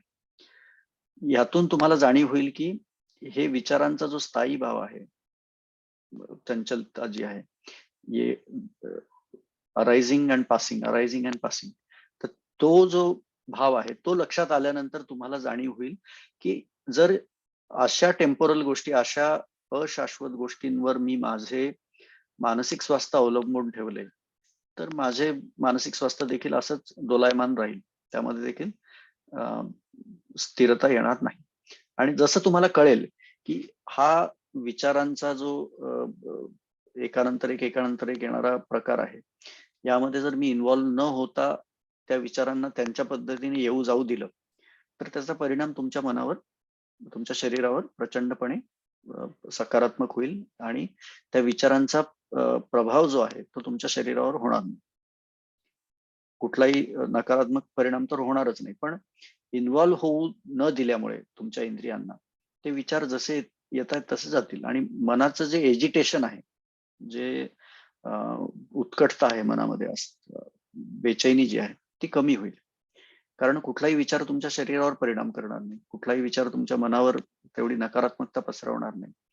आणि ही जी वृत्ती आहे मनात येणाऱ्या विचारांकडे त्रयस्थ नजरेने बघण्याची, न इन्व्हॉल्व्ह होता, ती तुम्हाला ध्यानाच्या दिशेने घेऊन जाईल.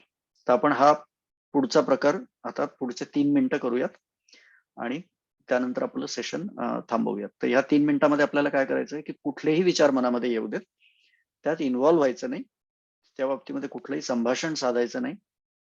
आतापर्यंत आपण काय केलं की स्वतःशी संवाद साधला मनाशी. आपुलाचं वाद आपुल्याशी, असं जसं आपल्या संतांनी म्हणले तसं केलं आपण. पण आता त्याही पलीकडे जायचं आपण आणि कुठलाही संवाद साधायचा नाही आणि आपल्याला फक्त ऑब्झर्व्ह करायचंय. विश्लेषण कुठलंही करायचं नाही, आपल्याला फक्त ऑब्झर्व्ह करायचं. तर ते ऑब्झर्व्ह करायचं, मनातला कुठलाही विचार येऊ देत, त्याची काही नोंद ठेवायची नाही, काही नाही. आणि तो जसा येतोय तसा तो जातोय हे पाहायचं. आपण पुढचे 3 मिनिटं हे ध्यान करूया.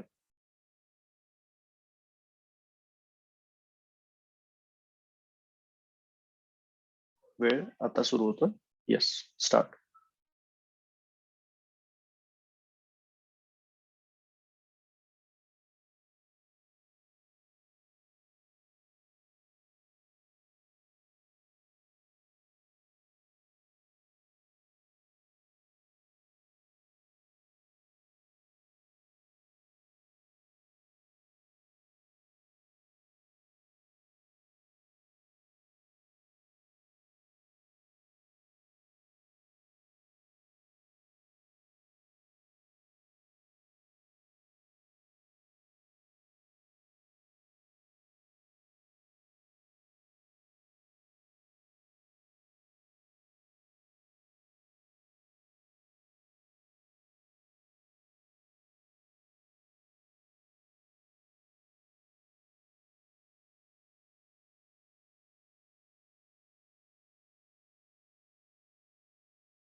हरिओम. तर या सेशनमध्ये हे 2 ध्यानाचे प्रकार आपण केलेत. आणि हे ध्यानाचे प्रकार तुम्ही कुठेही करू शकता. चालताना, ऑफिसमध्ये जाताना, गाडी चालवताना, एनी टाइम. ऑफकोर्स गाडी चालवताना तुम्ही डोळे बंद नाही करायचे फक्त.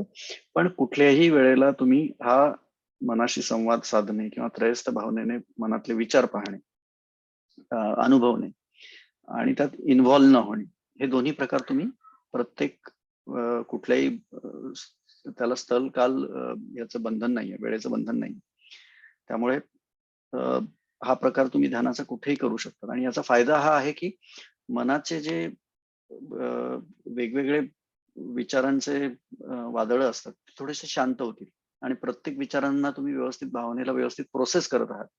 त्यामुळे मनात कुठल्याही कुजणाऱ्या भावनांचा साठा होणार नाही अंतर्मनामध्ये. आणि जेव्हा ते होणार नाही तेव्हा तुमचा भडका ओढण्याचे प्रकार कमी होतील.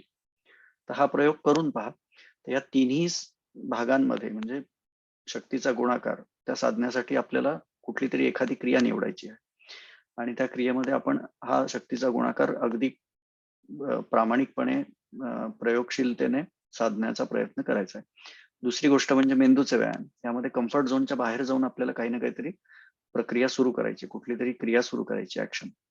आणि तिसरा भाग म्हणजे हे 2 ध्यानाचे प्रकार. तर हे ध्यानाचे प्रकार आपण नित्यनेमाने दिवसभरात 3-5 मिनिटं कधीही केले तरी हरकत नाही. झोपण्याच्या आधी करा, उठल्यावर करा किंवा कुठे प्रवासात असाल तेव्हा करा.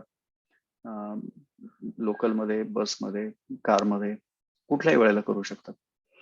क्लिनिकमध्ये तुम्हाला 5 मिनिटं वेळ मिळाला तेव्हाही करू शकता. तर हा या प्रकारांबाबतीमध्ये तुम्हाला काही शंका आहेत, काही प्रश्न आहेत? तर डोळे उघडे घेऊन गाडी चालवताना हे कसं करू शकतो? हो, करू शकतात. आपल्या मनात एक लक्षात घ्यायचं की जेव्हा जेव्हा तुम्हाला ही जाणीव ऍडव्हान्स स्टेजमध्ये ही जाणीव होईल की आपलं मन हे आपली आयडेंटिटी नाही, ते एक वेगळी गोष्ट आहे, ती एक वेगळी एंटिटी आहे आणि त्याला आपण त्रयस्थ नजरेने ऑब्झर्व करू शकतो. हे जेव्हा तुम्हाला जाणीव होईल ती हळूहळू होईल. सध्या तुम्हाला हा आपपरभाव आपल्या मनामध्ये आणि आपल्यामध्ये करणं अवघड जाईल सुरुवातीला, पण हरकत नाही, तो प्रयत्नपूर्वक जमेल.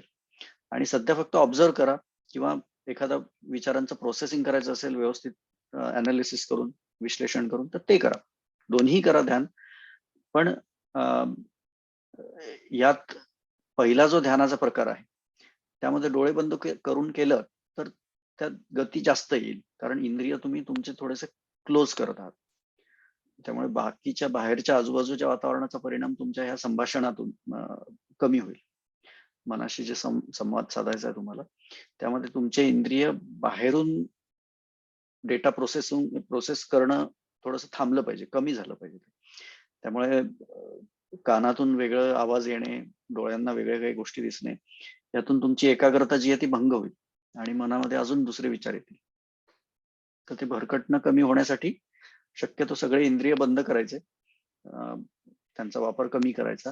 गाडी चालवताना करणार असाल तर ऑफकोर्स तुम्हाला गाडी चालवताना डोळे उघडेच ठेवावे लागणार आणि you have to be alert. तर त्याही वेळेला तुम्ही हे प्रोसेसिंग करू शकता.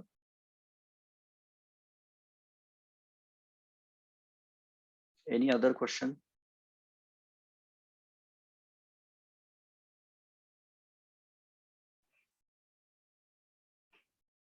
ओके. तर हे दोन्ही ध्यानाचे प्रकार आणि शक्तीचा गुणाकार आणि मेंदूचे व्यायाम याचं प्रॅक्टिकल इम्प्लिमेंटेशन तुम्ही आता उद्यापासून सुरू करा आणि काय काय करणार आहात हे ग्रुपवर पोस्ट करा आणि तुमचे अनुभव देखील पोस्ट करा.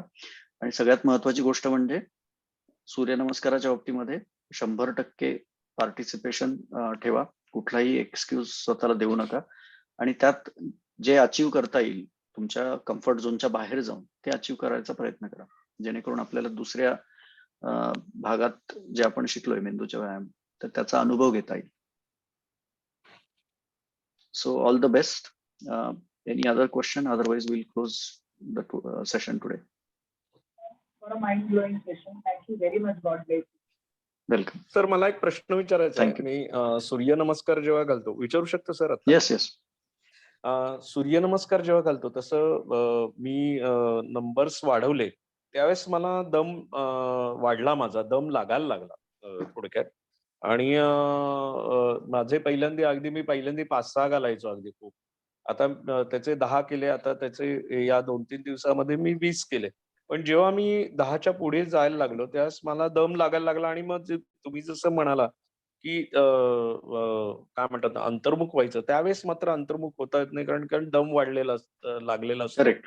तर तर तर तर ते कसं करायचं त्याला काँकर? आता अ, श्वासाची गती जेवढी नियंत्रणात ठेवता येईल तेवढी ठेवायची. पण जेव्हा तुम्हाला दम लागेल तेव्हा ती गती थोडीशी तुमच्या नियंत्रणाबाहेर जाईल. हरकत नाही. पण तिथे देखील तुम्ही जेव्हा कम्फर्ट झोनच्या बाहेर जाऊन तुमचे आकडे वाढवाल, तेव्हा स्टॅमिना देखील वाढेल आणि लवचिकता देखील वाढेल तुमच्या शरीराची आणि त्याचा फायदा तुम्हाला एकाग्रतेमध्ये होईल. आणि जो दुसरा भाग आज आपण शिकलो मेंदूचे व्यायाम, तर त्यामध्ये अ, त्यातला एक टिक बॉक्स टिक होईल, की तुम्ही तुमच्या कम्फर्ट झोन बाहेर सतत जात आहात आणि त्याचा फायदा तुम्हाला जाणवेल. आता राहिला भाग अंतर्मुख होण्याचा, तर जिथे-जिथे तुम्ही तुमच्या श्वासावरचं नियंत्रण जात आहे, तिथे-तिथे देखील तुम्ही अंतर्मुख होऊ शकतात. श्वासावर तरी लक्ष केंद्रित करायचं. जरी त्याला धाप लागली असेल, तरी त्याच्यावरच लक्ष केंद्रित करायचं. तर जेणेकरून तुम्ही कमीत कमी वर्तमानात तरी राहाल हं. आणि आकडे वाढवत जायचे. दम लागणे, अंग दुखणे, धाप लागणे ह्या वाईट गोष्टी नाहीत. ह्या चांगल्या गोष्टी आहेत. त्यातून तुमचा व्हायटल ऑर्गन्सना जो आयाम मिळतो, जो व्यायाम मिळतो, तो महत्वाचा असतो आणि तो सातत्याने मिळाला पाहिजे. जसं बऱ्याच जणांना मी सांगितलंय, की आठवड्यातून 3दा तरी असं झालं पाहिजे. 3 दिवस तरी असं झालं पाहिजे. तेव्हा तुमचे सगळे कपडे घामाने अगदी गच्च ओले झाले पाहिजे. तुम्हाला चांगला दम लागला पाहिजे. असं जेव्हा होत असेल, तेव्हा तुमच्या शरीरातली एक्सेस चरबी गळून पडेल, क्षमता वाढेल, तुमचं वजन कमी होईल. तर हा प्रकार होणं आवश्यक आहे आणि हे जाणीवपूर्वक करायचं. Thank you sir. वेलकम. तर हे सगळे सुरू करा प्रकार आणि आपण पुढच्या शनिवार रविवारी 2 सेशन्स असतील. एक शनिवारी असेल, एक रविवारी असेल. शनिवारचं सेशन स्त्रीरोग तज्ञ डॉक्टर गौरी गायकवाड कंडक्ट करतील आणि रविवारचं सेशन मी कंडक्ट करेल. ते मानसिक आरोग्यावरच असेल आणि त्यानंतर मग त्याच्या पुढच्या वीकेंडचा शेवटचं सेशन असेल. तर हे पुढच्या 3 आठवड्यामध्ये जेवढा फायदा करून घेता येईल तेवढा करून घ्या. कुठलीही गोष्ट टाळू नका आणि जे सगळे ऍक्टिव्हिटीज आपण सुरू करत आहोत पुढच्या 3 आठवड्यामध्ये देखील, तर त्यामध्ये देखील 100% पार्टिसिपेशन ठेवा. चालेल. All the best. आणि आपण आता हे सूर्यनमस्काराचे आकडे दररोज अपडेट ग्रुपवर करत जा तुमचे. म्हणजे टीम लीडर ते अपडेट करतील.